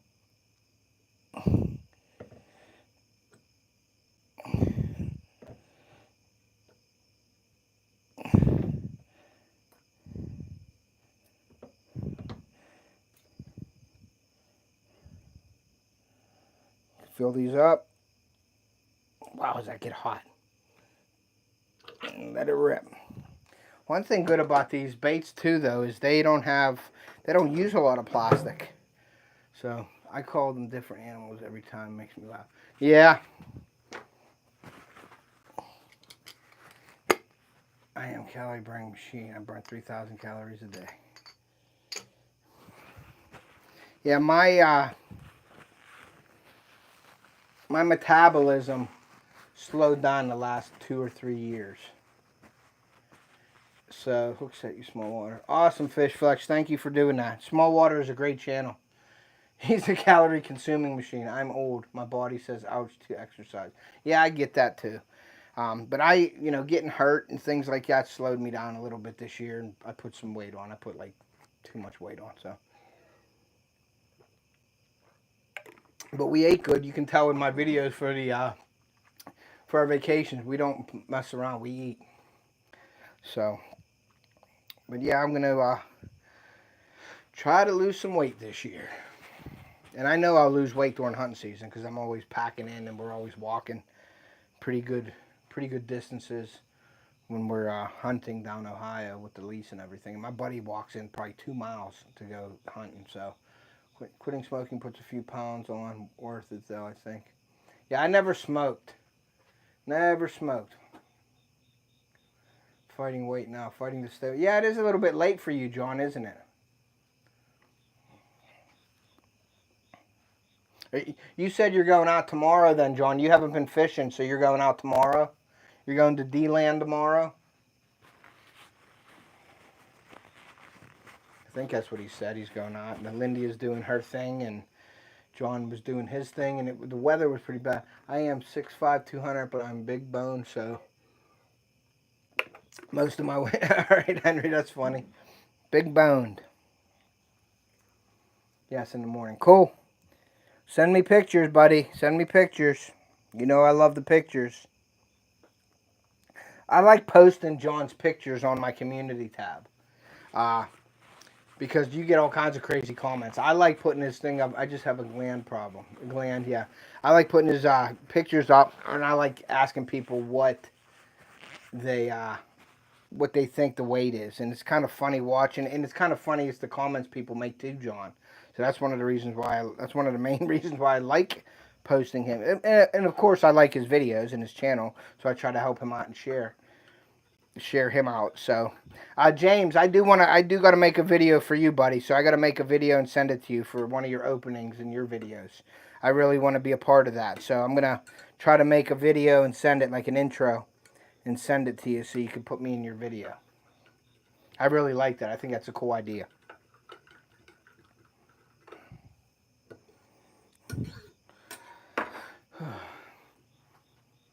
All right, Joe. Thank you, buddy. 500 push. Can't wait to try these baits. Yep, I will send them out soon. I don't know if I'm going to make more colors and send you more colors or just send you these ones for now. I'm going to try to, whenever I have time, making them. But if I get enough of these made tonight, I'll definitely send them to you so they're in your hands so you can mess with them. And then later I can throw you some other colors and things like that. So. But I got to send Alicia one base. I got to send them. Mission Creek saying goodbye. Mark J. Larson, I bought it. Yeah, so let me talk about this real quick. Mark, how do you like your crossbow? I know that 380 is nice. I have a 370 sniper that I gave to my daughter to shoot, and that's what she shot her first deer with. And then I went out and bought a 10-point, the Havoc, the 480 Havoc or whatever, 450 Havoc. And that thing is a beast. The only thing is, I just bought new bolts this year. And if you want a dozen of the bolts, it's $270 for 12 bolts. And they're not the 18-inch or anything. They're like they're the smaller bolts now. Because I have the real compact crossbow. So I think my bolts are only 13 inches. They're not like 16 or 18 like a normal or 20-inch. They're smaller. They're like 13 inches. They're crazy. Yeah, tomorrow's the first day of fall, so that's hunting season for me, though, guys. So, like I said, that's my first passion is hunting, and then fishing. and fishing, family, hunting. That's what my channel's about. That's why I was getting frustrated a little bit to you guys, not to you guys. That's cool, but I was just trying to get these shorts figured out. Like I said, shorts and the algorithm. People are on the shorts because TikTok and YouTube are fighting over the shorts feeds and the short program or whatever you want to call it. And I was trying to do things, and last night, like I said, I was watching shorts, and I seen people grabbing baits like this and going, ding, ding, ding. They're wiggling them around, throwing them around their head, flipping them in the air and doing this, and they get 60,000 views. So I put out 2 shorts last night, which I think was my downfall because I did them like 5 minutes apart. I was running around real hectic yesterday, so I did but those not pocket shorts, they fit better. Not pocket shorts, yeah. Bye. So I put out it's like kids and parents sports days or something, and I was just running around. My daughter had a game at 7:30. My son had a game at 6:30. So I just walked out of the house, started talking to the camera, and then boom, I posted that later on that night. But then I did a bait one with the BioSpawn Exo Swims.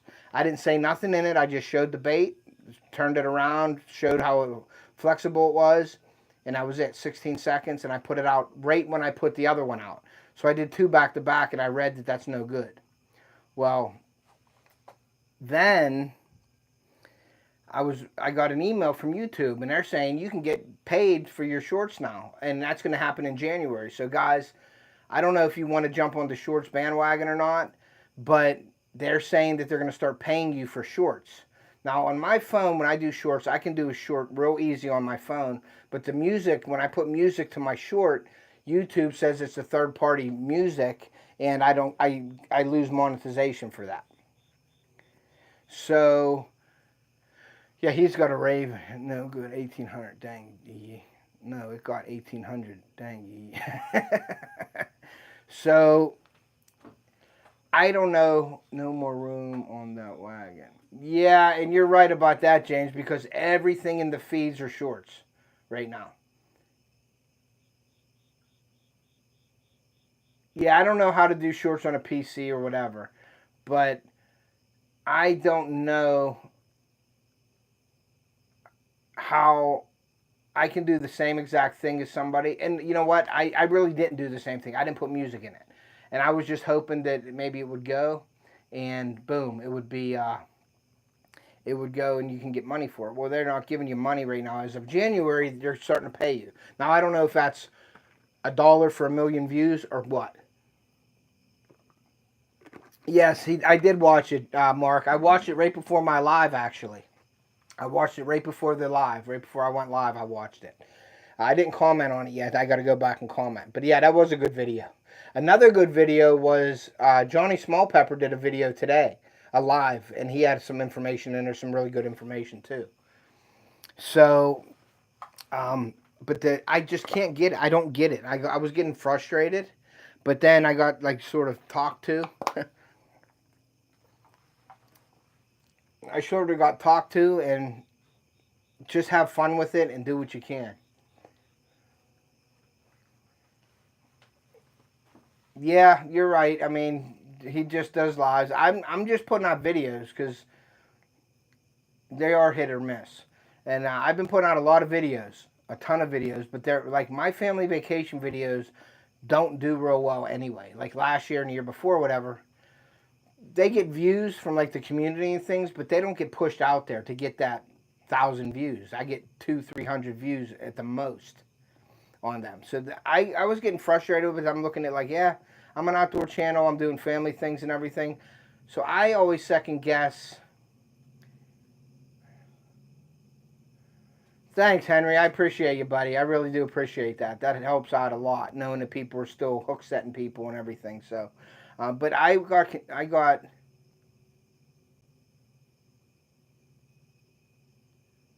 I love your family. Yeah, and some people do. You know what I mean? And I was second guessing myself, like, should I be putting them out? And then I'm thinking, yes, I should be putting them out because that's what I do.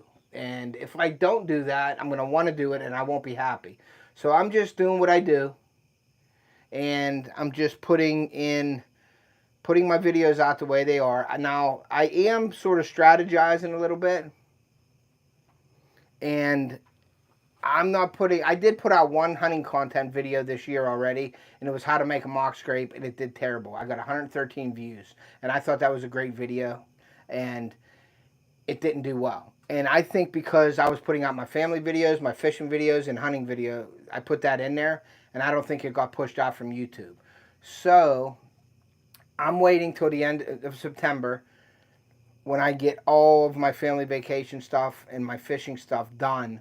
Then in September, the end of September, right at the beginning of October, I'm going to just do hunting content and see how that pushes out there. Because last year I did better, like I said, on my hunting content. My video of me harvesting that buck at 8 Point PA, I had like 3,700 views on my video. That's the best video I have out to this day. Now I do have another one out that has like 3,600, and it's titled "The Buck Walks in Perfect." And I got a bunch of slack from people because they said it was clickbait because I put the buck walked in perfect. Well, I didn't say I shot a buck, it walked in perfect. I just said a buck walked in perfect. It was a small buck that came in, and it walked in perfect, and I didn't shoot him. So some people commented on it was clickbait. So I just thought that was funny, and I said, well, I didn't say that I shot the deer. So, but there's a lot of, people, haters and stuff like that. But I was frustrated, I'll admit that. And so I'm just going to do what I do, what I've been doing, and just see how it rolls from there. Like I said, I'm monetized. I reached my goal of doing that and getting monetized.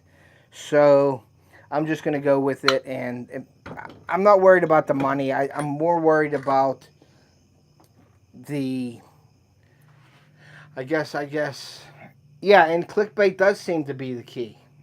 It does seem to be the key, but I don't want to do the clickbait thing on my channel. But everybody's saying, and I'll bring this up in a second here, but I'm gonna do what I do. I'm gonna put my family videos out still because I enjoy them, and I think I'm making memories for when I'm long gone. My kids can go to YouTube, even if they don't want to do YouTube, they could always go back to YouTube, and there's their memories, of me, hopefully, if they want to watch them. You know what I mean? So I look at it as I'm creating like a memory, like a video photo album for people later in life. That's the way I'm looking at it. And what I'm doing with my shorts is I'm looking to get hook sets. I'm looking to get subscribers from the shorts. I'm not looking to make money on my shorts because if I go back to my shorts, and I'm sure if all of you go back to your shorts, if you go back and look, you're getting subscribers from your shorts. So I am, and like I said, Jason talked me down on a lot of things and helped me out a lot about that. And I'm just going to go for subscribers, or subscribers on shorts. I'm not worried about, now, if YouTube comes out in January and says, oh, per 1,000 views you make $5, $10 or something, which I don't think that's going to happen. I really, really think, and I was talking to Jason Jones about this today, and I really think, and I think he really thinks, and he sort of put it in my head, is I think YouTube is going to be pushing shorts for the next couple months. I really do, and I don't think they're going to be pushing videos as much because they're in that competition with TikTok, and all these kids these days, I'm not saying it's a bad thing, they want to scroll through 30 videos at break time at work, 35, 40, 100 videos for 15 seconds and just look and look and look. And that's what's hot, and that's what's going right now. And I think YouTube is going to be pushing out the shorts more than the videos. I just think that's going to happen. Now, John, yes, editing the video is one of the funnest parts of doing it. I think making the video sometimes can be the pain in the butt, where you want to get this camera angle, you want to get that camera angle, but that's what makes it so different than anybody can do a short. I could do a short right now. I could put my phone up and say, hey, I'm making baits today, blah, blah, blah, off the hook outdoors. Put it up and there's a short, okay? But making a video, setting up cameras, talking to the camera, addressing the audience, showing that fish, showing the release, showing the fish jump. Then you bring it back and you edit it. And like John said, it's like a piece of artwork. That's your style of editing. So you edit it your way, I edit it my way. That's the difference in our channels, okay? Besides the big fish you catch too. But that's what YouTube's supposed to be. I think that the YouTube Shorts are going to be taking over the next couple months, and I don't think our videos are going to get the push that they're supposed to get. I really think that. So, I don't know. You guys can think differently, or you can agree with me, but I think Jason and I, we talked about it. All right, Mark J., thank you for coming in, buddy. I'll talk to you soon. But yeah, I think that the YouTube Shorts are taking over. I think they're going to take over, and that's just the way the YouTube has to run to beat TikTok in these shorts. I really do. I just think that that's what they have to do, and now they're going to be paying people in January to do shorts. So there's going to be a ton more than there are now because people are going to start getting money for them. I just don't know how the algorithm's going to be. Like a short with holding a bait up that's getting 70,000 views right now. Are they going to get 100,000 views because they're pushing them out? And what's the money going to be like? Is the money going to be 5 cents per 1,000 views? Is it going to be 10 cents? Thanks, Raven Cat. You have a great night. Long form videos are probably going to take a hit, especially at the beginning of the year. Yeah. So I think that the shorts are going to get pushed out more than our videos. And that's not what YouTube's about, but I think that's what YouTube is going for. They want to beat that war with TikTok. They're losing the race right now with TikTok, with shorts. And they don't want to be, they want to do, no, I'm not getting rich off it. It's just, I just like the self-gratification of the views, I think, John. I really do. It ain't the money thing, but the self-gratification on the views, and you know that. Like, you put a lot of work in your videos. And John said this to me one day, and I'm going to say this, is you watch your own videos more than anybody. Like, I watch my videos all the time, and I'm trying to check them out, and I like them, so I go and watch them. I learn from them, like, oh, I shouldn't have did that. I should do this in the next video. So you are your biggest fan when you're watching videos. You watch your videos all the time. I know that's what I do anyway. So I watch my videos all the time, and I'm learning off of them. So I just think that the shorts, now, then you can look at it this way, John, and everybody in the chat. I could be up here saying, hey, man, YouTube, that's our community, YouTube community. Hey, let's support YouTube, and let's all start putting out shorts. Well, then if you get an overrun, if you get so many shorts in your feed, then it depreciates even more. So I don't know. I don't really know how to take it. So I'm going to put out shorts, but I'm not going to put out 5 a day like some people are doing, 5, 6 a day. I'll put out a short every once in a while and see how it does. I'm not going to lie and say I'm not going to put shorts out. But I'm going to concentrate on my videos because that's what I believe YouTube is about, is the videos. So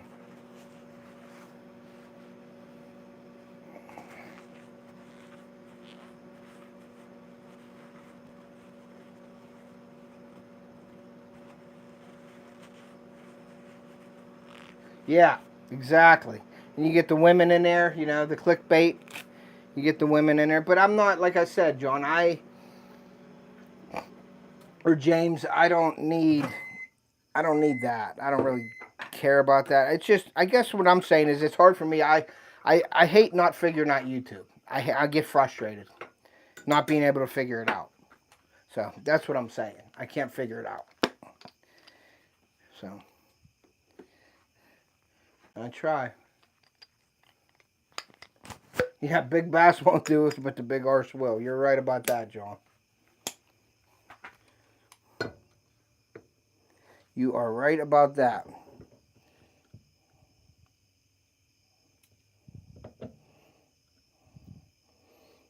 And there has been a skunk around here at night, and I could smell him right now. And he's probably out in the backyard. But I don't mess with skunks, and I don't like raccoons either.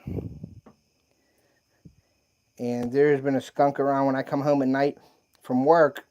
You could smell the skunk on the street.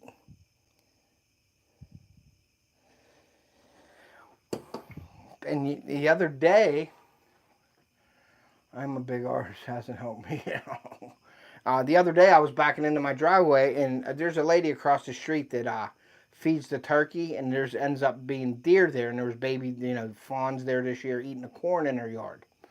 And I backed in, like 2 or 3 days ago. I back in, and I look up, and I think I was on the phone with Jason. And there's 2 coyotes on the hill looking down at me, backing in. And somebody's cat got ripped apart or something from a coyote not too long ago. And that's one of their favorite foods, is a cat, believe it or not. I actually have a cat decoy to hunt coyotes. And they were looking, but here what they were doing was they were looking over the hill to see if the turkey or the deer were there, because I think they're waiting there for them turkey to come, because they had all their poults. The turkey had all their babies over there, so I think the coyotes were looking for an easy meal, so they were sitting up on the hill watching. And I was watching, and I couldn't video it. That would have been a cool short. And I couldn't video because I was on the phone. My phone won't take video when I'm on the phone, so I couldn't take a video of it. But that was pretty scary, because those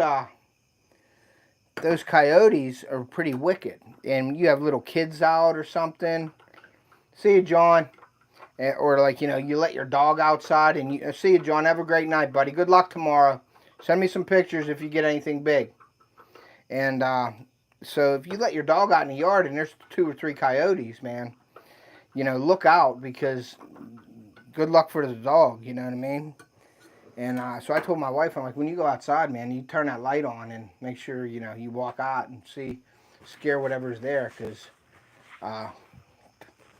them coyotes are pretty wicked. So, yeah, John, definitely good luck tomorrow. Thank you for coming in. I appreciate you. And we will see you. I'll probably talk to you tomorrow. So we got 41 likes in here, guys. If you want, please share it out. Try to get 50 likes tonight. I'm really trying to get that to 50 tonight.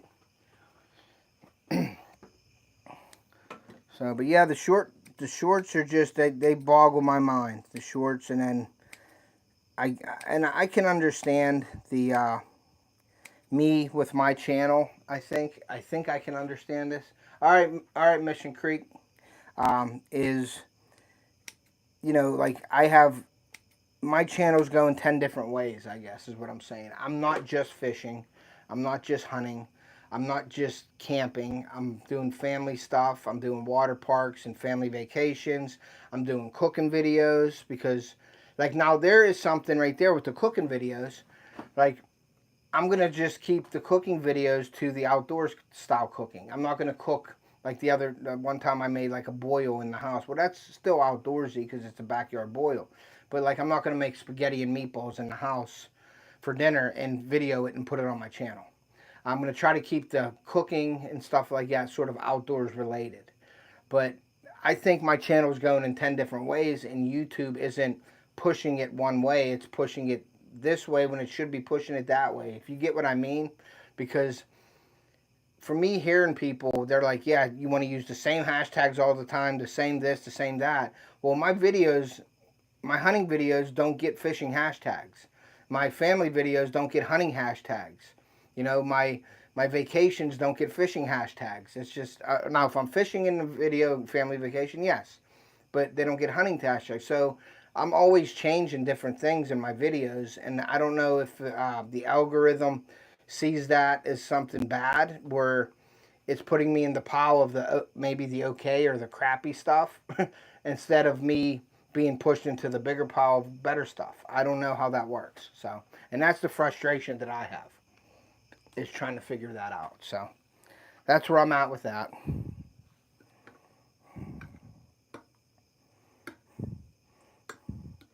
But yeah, I'll be doing some giveaways soon. I'm almost at 2,000 hook sets. Hey, PA Trapping, thanks for coming in, bud. I appreciate you. If you haven't already, please hit that like button. I'm trying to get to 50. I'm at 42 right now. So if anybody would like to share me out, please do so. I appreciate that.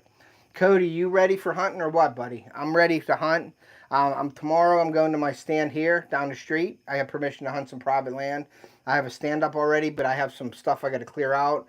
I got to pull my card, my camera card, and I got to refresh in my scrape with that rubline scents. I'm putting that back in it. I ain't had really too much success in Ohio with that at all. My buddy put it out in his, and he hasn't had any success. He had mineral lick out or minerals out, and we had made a scrape right by it, and we didn't get $1 on that scrape, but we got $15 in the minerals. So that boggled my mind also with that. So I don't know. I'm gonna keep giving it, chances for these the rubline scents, because I see results from everybody. So I'm just seeing this tomorrow. We'll see.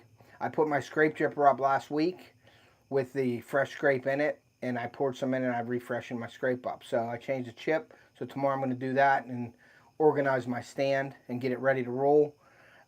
Then Friday, I'm driving down to Ohio to my lease. I'm meeting my buddy down there who will be down there already, and he's going to help me trim out some stuff in my lease. I'll be in the stand and he'll walk around, and I want to show him where the bucks were walking last year, and I want him to clear me out a spot so I can shoot. It's about a 40-yard shot to where they were at, so I want to clear that out because I could definitely shoot that area with my new crossbow. So that's just a chip shot for me on my stand down there, that 40-yard shot. So I want to clear that out, do some work down there, then come home. Now, mind you, I got to be at work at 3 tomorrow and Friday. So I got to do all this before work and then go to work. So that's where I've been so busy lately. That's why I haven't went live too regularly. And me doing lives, I can't do lives at work, obviously. And I'm working 3 to 11, so I don't get a chance to do it. So tonight, I'm not working, so that's why I went live tonight. So, but that's what I'm doing tonight, guys. And I'm going to keep making these baits. I'm talking instead of making baits, but I like talking with you guys about hunting and fishing too, so.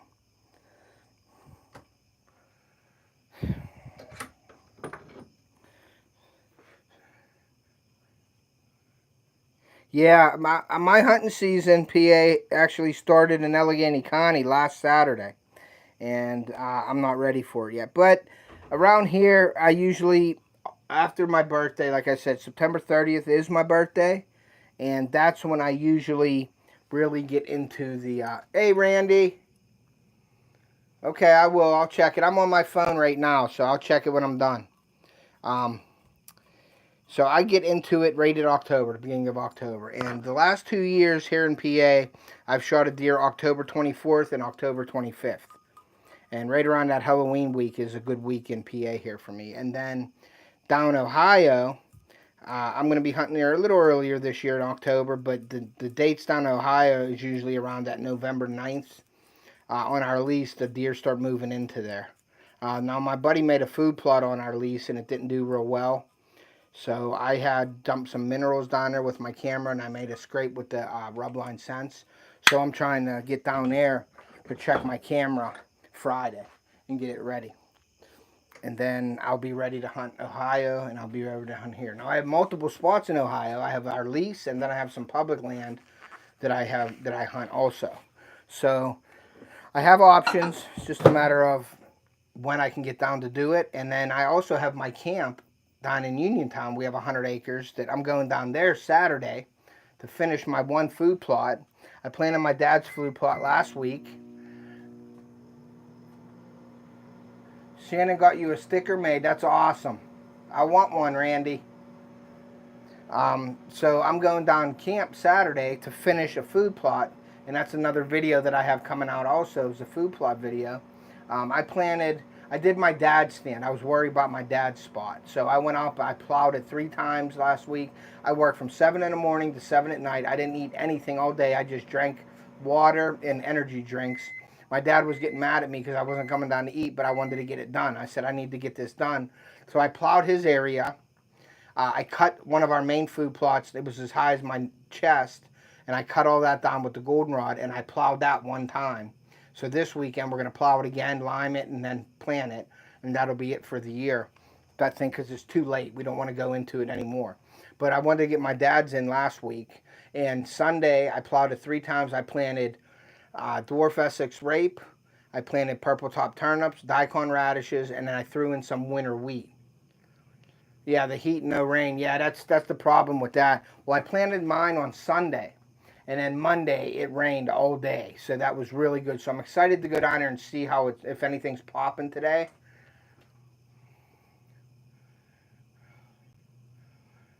Yeah, 7. That's good that you have some stuff. So I have, like I said, I have 100 acres down south of me. I've been down there for 30 years. I've hunted down there since I was a kid. That's a PA area there. I hunt around my house with some urban deer. And then I hunt in Ohio. I have a lease. My buddy built a house down in Ohio. So I stayed at his house and we have a lease not too far away from there. So we hunt that. So I have the option to hunt in Ohio. I used to hunt New York and I used to hunt West Virginia. But when I have the family with the kids and everything, I don't have no time to do it all anymore. So I just do Ohio and PA right now. So that's where we're at on that. So, but yeah, keep an eye out for my. I'll be doing lives. I'll be doing these bait making lives. Okay, I've been at Clarion. I've been up at Adam's place. Mid-October. Yeah, you'll plan it mid-October. See, I can't do that in mid-October. It has to all be in. Usually it has to be in like Labor Day week or the week after. But what we're doing, we planted it a little bit late. And the reason why we do that is because, yeah, okay, so you're 20 minutes out. Yeah, off of 80 there. I have a place up in Edinburgh, PA trapping. That's where I fish at. That's where I have a place, and I rent it to the college kids in the winter. But let's go back to what I was talking about. What was I talking about? I can't remember. No idea. But Ohio, oh no, what we did was we planted late this year after we went on vacation. Usually we plant before we go on vacation. But the deer down our property don't eat the bulbs of the radishes and the turnips. I don't know why. There may be a few deer that do, but all the greens, they eat all the greens off the top. And they weren't pulling the bulbs out and eating the turnips and the radishes. So we figured we'll plant a little bit late to get the green up, and the bulbs won't be big, and they'll eat the green, and we don't have to worry about the bulbs. So we can plant a little bit later. So that's what our theory was this year, why we planted it a little bit later. And, of course, time, too. But we planted it a little bit later for that reason. So we'll see what happens. But my dad had 10 or 11 bucks in his stand last year in the food plots, and he missed a real big deer last year. Went right over his back. It was at 40 yards, and he overjudged it and went right over his back. So, and I seen some deer down there. I didn't hunt it much last year. I'm more worried about my dad getting a deer. That's why I do his food plot first. I don't hunt food plots. I hunt trails leading to food plots. That's just me. But my dad I built him a 10 by 10 hut, and he's in there. I mean, he's 72. His birthday September 20th. He just turned 72. So I don't want him walking all kinds of different trails and paths and all that. So he goes up there and he hunts a really nice spot. And he hunts the food plot. And I go over the hill in the valley and I hunt, bedding areas that lead up to the food plot. That's what I do. So, but yeah, PA, maybe we'll have to get together someday or whatever. If I'm up around that area, I can hit you up. Or at least come visit you.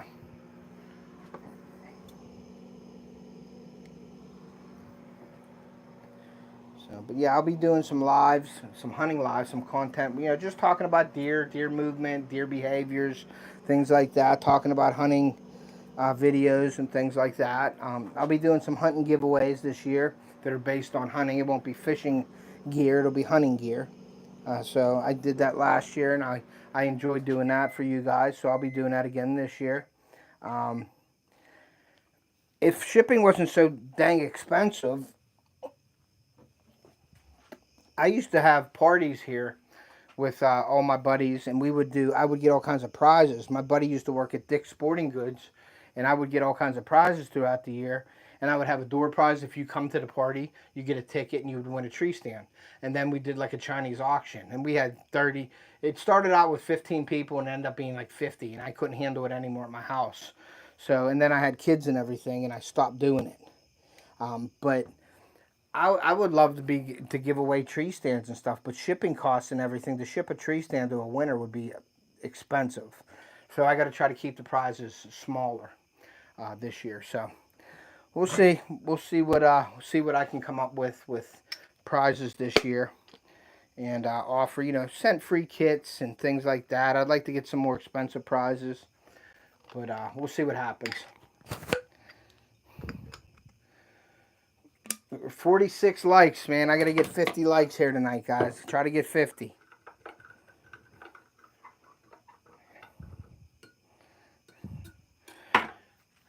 And I will post all the information.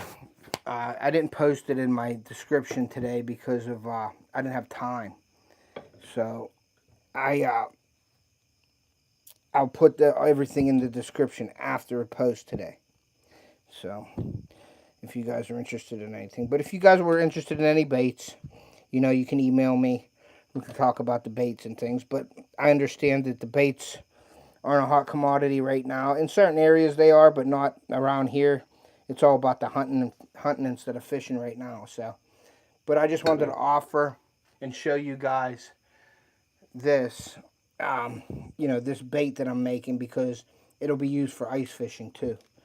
And this thing is not cooperating. I'll let that go like that for now. I don't know why it's doing that. So, but that's that's what we're gonna do, some hunting content coming up, which I'm really excited about. And Missouri Randy's in here still. Thanks, Randy, for being here, buddy. I appreciate you. And I will check out that picture that you sent me.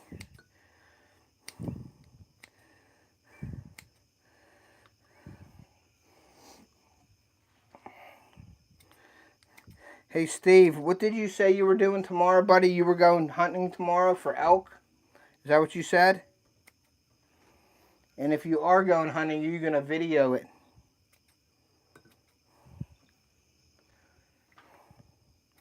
I didn't know if he was, I think he said he was going hunting.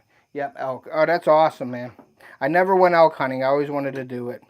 I know PA has some elk up north, and you got to draw a tag and everything for it. But I would love to do archery elk with a bow. That would be one of my dreams right there. Cool. I'll be looking forward to that. That'll be awesome.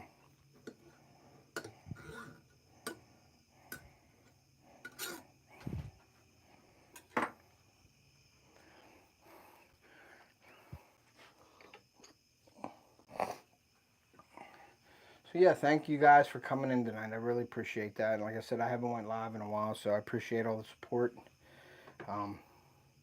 Sunfish King and Iowa Trapper. I told him it was my birthday on September 30th, and he sent me a super chat. So that was pretty cool of them to do that, and I appreciate that. But I don't know when I'll be going live again. Bait making live will have to probably be the weekends unless I'm off. But I will be going live during the day, maybe around noon or 1 o'clock before I got to go to work, and I'll have some content that way, putting it out, maybe talking about hunting and stuff like that. And then the bait making lives will probably have to be on weekends and things like that. So really, really appreciate each and every one of you guys.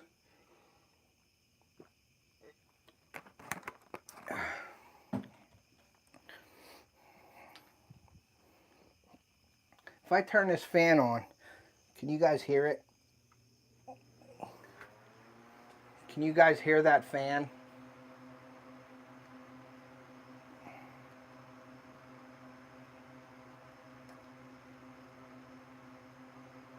Yeah, I'd love to go elk hunting.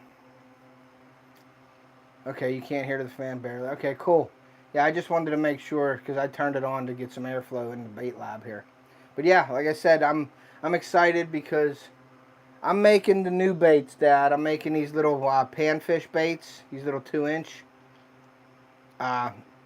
They're good for crappie, bluegill, things like that, and also ice fishing. And this tail right here, you can split that in half and have 2 appendages flopping around for you. But that's the new mold that I got right there. It's called the Slab Bomb.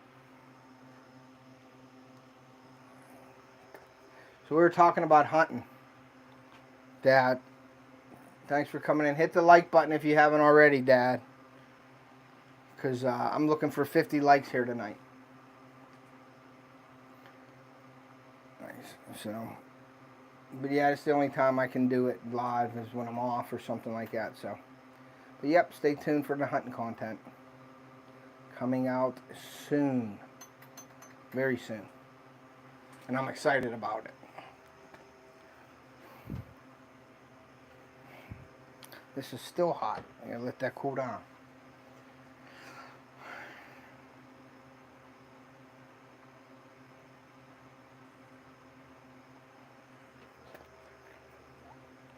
Trying to get to 50 likes.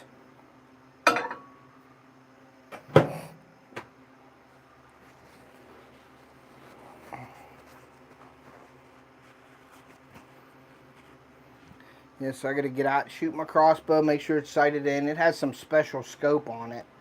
And it was new to me last year. The bow, I didn't hunt with it much because it was new, and I was familiar with my old crossbow, so I owed it to the deer and myself to take that out, not the new one. Well, I shot the new one. I took it up Adams. I shot it 100 yards and hit a zombie at 100 yards in the shoulder, and that is so hard to shoot a crossbow at 100 yards.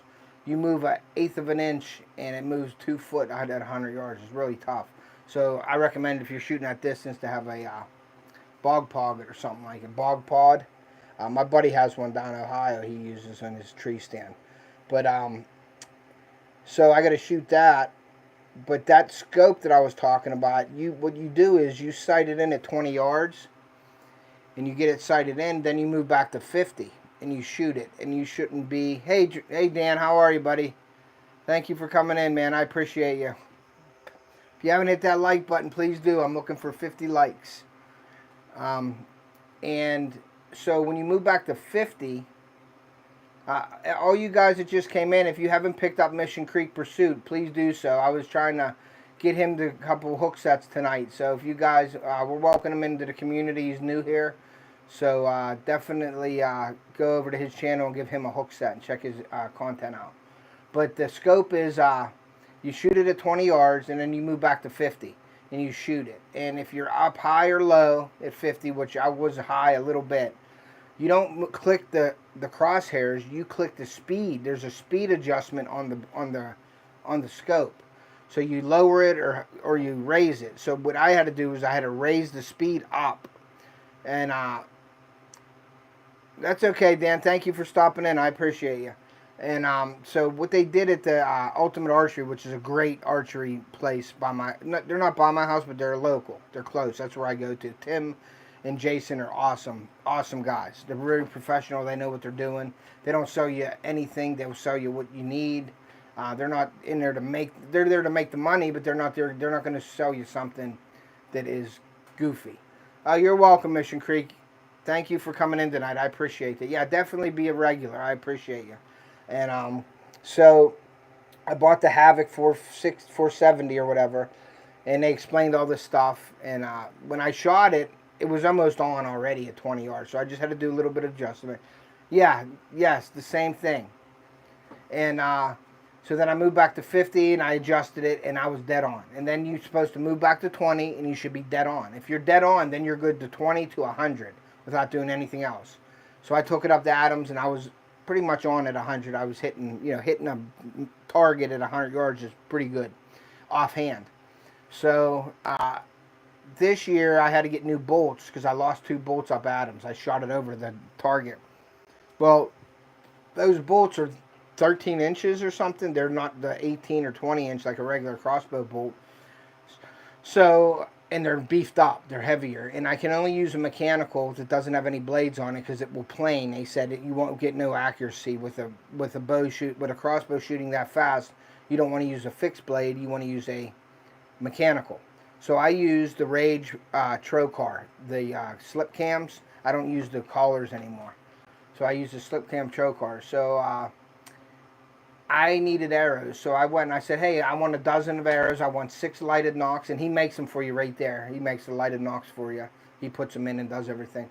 And he's like, yeah, $280. I was like, whoa. He goes, yeah, they're expensive. I said, well, how about give me 6? So I went and spent $150 on 6 crossbow bolts. So now when I'm shooting my crossbow, I'm making sure, and I had to get a special target because a normal target, you'll blow right through it and ruin your fletchings. I gave him 3 fletchings. I actually gave him 3 of my old bolts to do. So I got to go out. Maybe tomorrow I'll drive out and pick them up And I got one more because he changed them all to like the blazer veins, the smaller veins, and I have one with the larger 4-inch vein on. So I might take that one out, see if he could fix that for me and get the other ones. So that's where I'm at with the bolts. So, but I'm anxious to see how that thing shoots. And I got the backpack for it where it fits in the backpack. I don't have to carry it. I did get a sling for it, just to have a sling because I feel weird without a sling on anything. So I bought a sling this year for it, and but I put it in my, I crank it up, and I put it in my backpack, and I carry it up on my back, so there's nothing, you can't damage the string or anything, and I do that, and just open up the backpack. All right, Steve, good luck tomorrow, buddy. Hope you have fun. Hope you have some success. Send me some pictures, man, and I can't wait to see the video. We got 49 likes, guys. We need one more like. So that's, I really like the, and the backpack is made for it. So it's all compact, real nice and small for when our long trips down Ohio, if we have to walk in, it's nice to have something like that. So see what happens this year.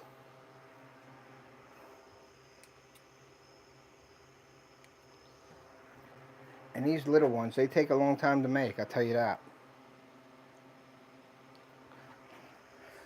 But I'm sending some to Joe because Joe is putting on the hooks for me with the jig heads. And he makes his own jig heads. So I said I'll send him the baits. He can come up with the jig head and the hook for it. And then we'll collab on it. And we will, I will refer what hook to use with these. Because I'm not a pan fisherman and I don't ice fish. And so I said, Joe, you're in control of the hooks and what you recommend for that. So he's going to do that for me, and then I will suggest his, whatever he suggests, I will suggest that. R10 shoots 412. See, I don't use the Montex. I used to use the Montex, but I'm shooting 470, 480, and it just, whatever happened to recurve bows and wooden arrows. Yeah. R10 shoots 412, shoots great with the Montex G5 fixed. But yeah.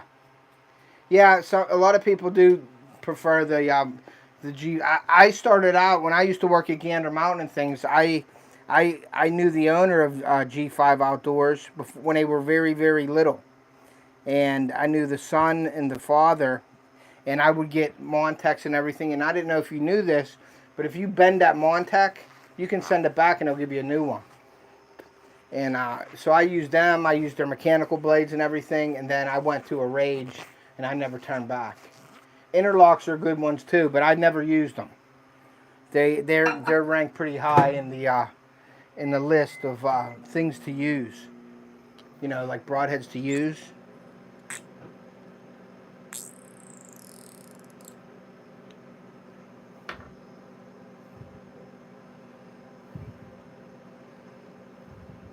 I'm just trying to get this out because I don't know if it's still hot or not. And I don't want it to bust on me because it burns. It burns, I know that. It burnt the heck out of my fingers last time. So, but yeah, the Montex are great. You could sharpen the heck out of them too with a stone. I used to have the G5 stone. I got the arrow straightener. I got all that stuff from G5. I used to love that. That company it's still a great company. With the Rage broadhead, the 2.5-inch cut. Cool. You hit them and that thing's going 470, 480 feet per second. When I shot that 100-yard shot, people were watching it, and they're like, man, hey, Robert, how are you, buddy? They were like, we got 50 likes, thank you so much.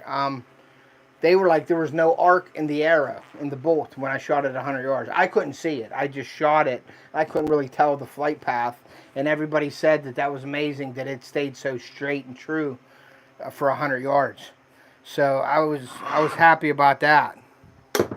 So I'm just anxious to. I hit a big 13 point last year with my crossbow, and I had a bad angle on it. And I think if I would have had, I don't want to say if I would have had a different crossbow, I would have did better. I should have waited a little bit until it turned more broadside.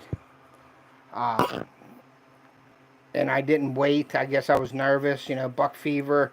and I hurried the shot up, and I shouldn't have done that, and I end up killing the deer, but we didn't find it. It went on to private land, but I know it was dead from the shot and everything. It had to be, and that's it. Hopefully it made it, and this year he comes back. But he was on the downside. He was so old.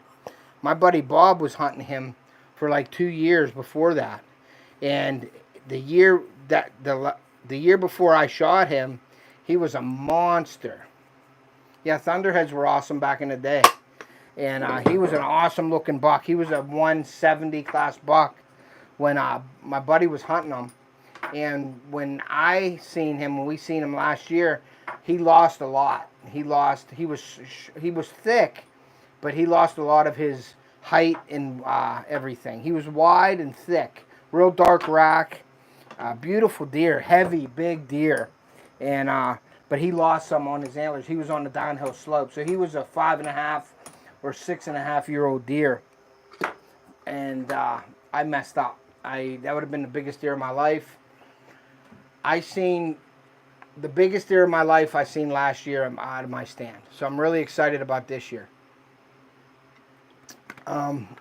NEP Thunderheads in my compound. Yeah, Thunderheads are good arrows, or good broadheads.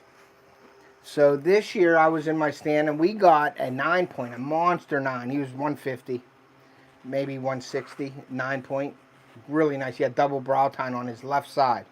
And he was about a mile away from us. We got a picture of him across the road, a mile away from our lease. Well, the second day I was there, the first day I seen one doe. I was so disappointed in the first day. And the second day, we went and we checked the cameras, and we seen him on the camera, but he was far away. I didn't even think nothing of it. And we were hoping that he crosses the road to check the does on our lease, because that's what happens usually. We have like a doe factory, and then during the rut, all the buck come into our property, which is what we want. And so last year I'm sitting there, and I just happened to look down left where I had my scrape and everything, and here comes this 9-point walking directly at me. So I get my crossbow, and I didn't even turn the camera on. I was that nervous. He came right to me, right under my stand and behind a bush. I couldn't shoot him. He was 6 yards away. He turned. There was doe about 50 yards away that I could see, and the wind was blowing from them to me. So I was good on the scent. I was on the right side of the deer with the scent. But the doe were out there. He smelt the doe. You know, he turned exactly 180 and walked straight back the way he came. And I turned my camera on, and I videoed him walking away, and you can see his rack walking away. And he walked away. He was 7 yards away from me and walked straight away from me out of my life. And then I started shaking after that. And then I called my buddy and said, that big 9 was here. He's like, really? I said, yeah, I got it on video. So I showed him. He couldn't believe that we got him over there a mile away. But you know how they travel, so there's no reason not to. But it was just funny that we just seen that deer on a picture on the camera the day before, and he was a mile and a half away. And then that next morning, he was at my stand. So that just tells you right there how far deer travel. And so I was excited about that. And then I got back in my stand. I passed up a nice 8-point that my buddy's wife shot that year, which was nice. But I thought it needed another year for me. But she's a little bit different than I am. She's shooting a little bit lesser bucks. She's worried about the meat and things like that. But she still has some really nice deer, don't get me wrong. But my buddy Bob's a trophy hunter. He won't shoot nothing small. And I just turned that curve, whereas I always want to shoot a big one, but then when I see a decent one and it's in front of you and it's giving you a perfect shot, I had a tendency of shooting that deer. Well, you can't shoot big ones if you shoot small ones.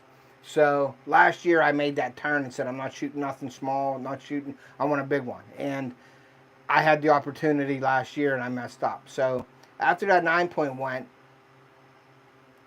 I stayed in there all day. I would sit there from morning till night. Well, the next day I was in there at 2 o'clock in the afternoon, sun shining, it was 75 degrees. It's nice that 8-point that I passed up, come walking in, started eating the corn, and he was right in front of me for an hour. So I videoed him. He's on a video too. If you guys go back to watch my videos from last year, you'll see it. He was eating, and I let him pass. And then I had a nice 8-point who was a bully 8-point who was all broken up. He walked through, and he was 40 yards away, broadside. I let him go. And then one morning I was in my stand and it was dark out, and I went in my stand and I'm sitting there, and I kicked the deer out to my right, and the hill goes up, like up the hill to my right. So he was about eye level. So I thought he was gone. It was dark out. I heard him snort. He ran up the hill. Well, then about a half hour later, it just started getting light out. And I don't know if I was a little premature when I blew the grunt call, but I blew the grunt and I stopped and I heard something coming back over the hill. Well, it was walking right by me, but it was still with that darkness where you couldn't see. And I'm hearing the deer or whatever it was coming down. It went behind me. And then it got quiet. Well, here he come out on the path and started eating my corn, but he was looking away from me, straight away. So I happened to look down and see his rack, and he was quartering just a little bit to my left. So I put it on his spine and I moved it over to the left a little bit to come down through his back and through his chest.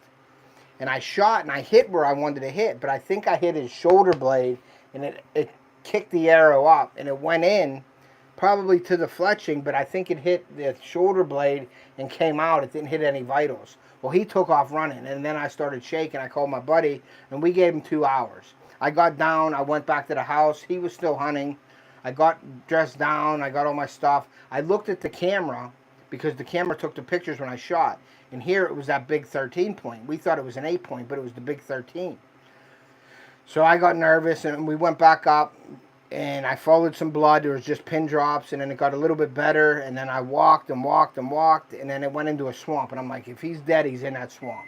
So we went down into the swamp, followed the blood, and then it went straight up the hill. Once it went up the hill, my stomach just turned, and I knew I didn't have him. He went up the hill, he angled on the hill straight into private land, and he was gone. So we looked and looked and found blood to the private land. We didn't go on the private land. And supposedly somebody was hunting over there or whatever, but my buddy walked it to get his tree stand out of there because we were allowed to hunt it the year before. And he went and got his tree stand, but he looked around for me and he couldn't find anything. So I think the people that were hunting it either found him dead, or there's a very, very slight possibility that he made it. But I don't think he's going to be much this year if he did make it, because he's injured and he was on a downhill slope. So we'll see what happens. We'll see what happens this year and what I get. My buddy's got some nice pictures of deer this year on private land. So, and I have some pictures in my video, my mock scrape video in Ohio of the bucks that we got. So you guys will be able to see that soon, whenever that comes out. And that, like I said, late September is when my hunting content's going to come out. I'm going to try to keep all my hunting content together this year, just to try to see what happens. So, but once again, guys, thank you for joining me tonight. I really appreciate you guys coming in. I wanted to show you guys these new baits that I got, this new mold. Really appreciate it. I appreciate the super chats that people sent me. That's awesome. I really do appreciate that. And thank you guys for hanging out with me tonight. But there's going to be more live deer talk coming up in the future here, along with the bait making. But just it's hunting season for me, and hunting is my passion, even more than fishing. So I'll be doing more hunt content coming up here real soon. And I am creeping up on 2,000, so I'm still undecided on what I'm doing for the 2,000. So I wanted a waterfowl mission. I bought all the stuff. I had the jackets, the hats, the clothes. I had all the decoys. I bought the books on what to shoot and what not to shoot, and that's the hardest part.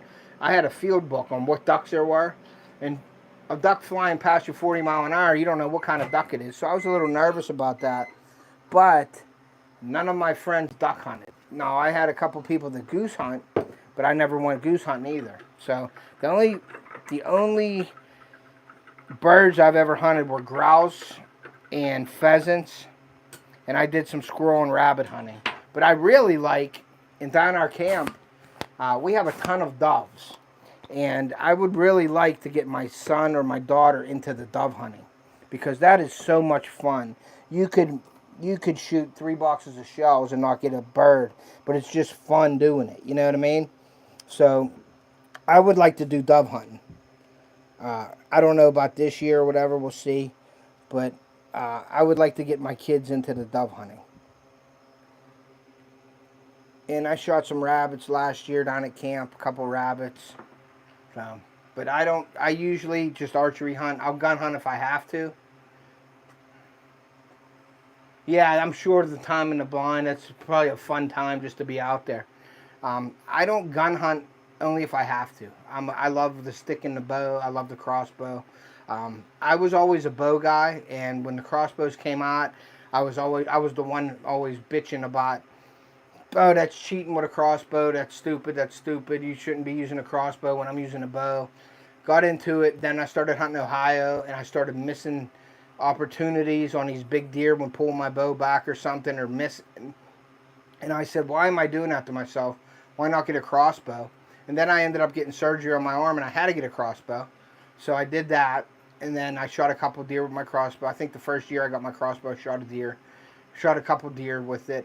And I never went back, but I do have my bow, and I want to shoot it. But with my arm and everything this year, it's not going to happen. So I can crank my crossbow up and shoot it, so that's what I'm going to use this year. And I sort of fell into the crossbow. You don't have to be quiet, and you can smell it bad.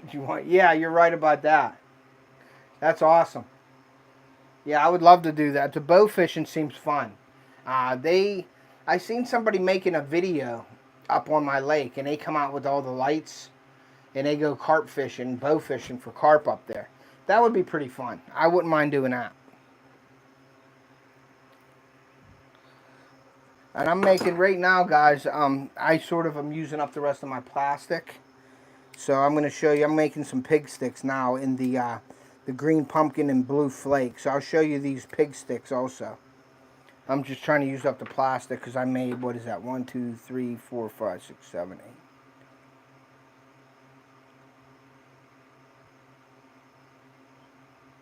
I made 30 of the slab bombs, so I'll probably be sending them to Joe and maybe Sunfish King to use and test them out. But I made some pig sticks here too because I got to send some other baits out too. So, I've got tons of bow fishing footage to edit. Stay tuned. That'll be awesome. Yeah, I love bow fishing. I always wanted to do it. But when I do something too, and my wife will tell you, or anybody that knows me will tell you, if my dad's still in there, and he'll tell you too, when I do something, I'll research it, I'll go look at the best stuff I can get that I can afford, and I go out and I buy it all. I buy all the equipment I need, and I go all out when I do something. So, and my wife will tell you that too. Sometimes they don't understand that, but when you're using it and you're in the field, I go out and I try to buy the best stuff that I can afford. Fortunately, I always wanted a high-end crossbow, and I got a black ice diamond bow made by Bowtech. So that was my pride and joy. I love that bow, and I still love the bow. I still have it, but I can't shoot it with my arm right now. But I wanted to upgrade my crossbow to a high-end crossbow and get up there in that next level. And I had a $300 crossbow from Cabela's. It's the Sniper. And I think Crosman Air Guns made it. And it was like $3.99. I got it for $2.99. It came with everything. And I shot deer with it. It shoots 370 feet per second. Great little crossbow, but you got to pull it yourself. You use a 20-inch bolt, and it's pretty wide and stuff like. I mean, it's not as wide as some bows, but it's wide, and it's a little heavy. But it did the job. I'm not saying it was a bad crossbow, but I always wanted a high-end crossbow to go to that next level. And I got the inverted limb one. It's this wide. I mean, it's 13 inches wide. And that thing is light. I can hold it with one hand like a pistol and shoot it. And you can put it in your arm and lock it in. And it's what I always wanted. And I researched crossbows. I looked at the Ravens. I looked at the Excaliburs. I looked at the Barnetts. I looked at the, what else is there? The Wicked Ridges. I looked at all that stuff, and the 10-point seemed to be my bow that I wanted. So I did all kinds of research, checked it out, looked at the bows, did it for a couple weeks, and then I said, boom, this is the one I want. Now, there was the smaller one, and there was the bigger one. Now, the bigger one's a little more forgiving because it's lengthier, and just like a regular bow, the longer the limb to limb, the more forgiving your bow is.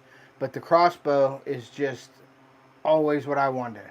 Yep, and I just made like Cody said, I made the plunge. And ravens have that one crossbow now where the bow, the limbs are up above, so it's that thin, and it shoots differently. It shoots this way. It's crazy. And then I bought my bow. I spent like, I mean, it was expensive. It was like $3,000 for everything, which is really expensive for me. And my wife gave me the okay. I did it. And I bought it, and then this year coming out, they come out with like a 500 feet per second crossbow, but it was like $4,500, and I wasn't doing that. So I'm happy with my Havoc. I got the camo Havoc with the better scope on it. It's all the crossbow I would ever want and ever need. It's got like 72 foot-pounds of pressure, and it's crazy. So that's what I wanted, and that's what I got, and I'm happy with it. And we'll see what happens this year. So these are the pig sticks. These are the 5-inch stick baits that I make. And that is the green pumpkin with the blue flake. So that is those right there. If anybody's interested in buying any of the baits, please, you can email me and contact me. And if you wanted to check out my Facebook, my Off the Hook page on Facebook, you can do that. And if you want to buy some, we can talk about it. We can talk about colors, custom colors, whatever you want. I could do just about everything. And that's them right there. So, but yeah, but we can talk about colors and everything. Like I said, unfortunately now I got to add the shipping in there, and you guys got to pay for the shipping because I was losing too much money on the baits. I wasn't making anything. I was actually paying to ship them to you out of my own pocket. So I couldn't do that anymore. So that's pretty much it, guys, with the bait making tonight. I'm done. I'm gonna go get washed up, grab something to eat, and go to bed. So hey guys, I really, really appreciate each and every one of you for coming in tonight. I really do. Thank you for joining me. I hope you like the live. If there's any comments you have to make or whatever, you can email me. Make any suggestions on how I can make it better. If I did good, if I did bad. I take criticism fine. I listen to everybody. Please go back and make a comment on this. I really appreciate each and every one of you so much. Keep an eye out for more videos coming out real soon. I got them coming out this whole week, probably next week, all the way into the end of September is when I start doing my hunting content. So definitely do that. And if you get a chance, please take a kid fishing or hunting. Help preserve our sport. Pass it on to our youngins. And don't drink and drive. You don't want to kill nobody, injure anybody, injure yourself or family members. But please don't drink and drive. And take a kid fishing and hunting. And we will see ya.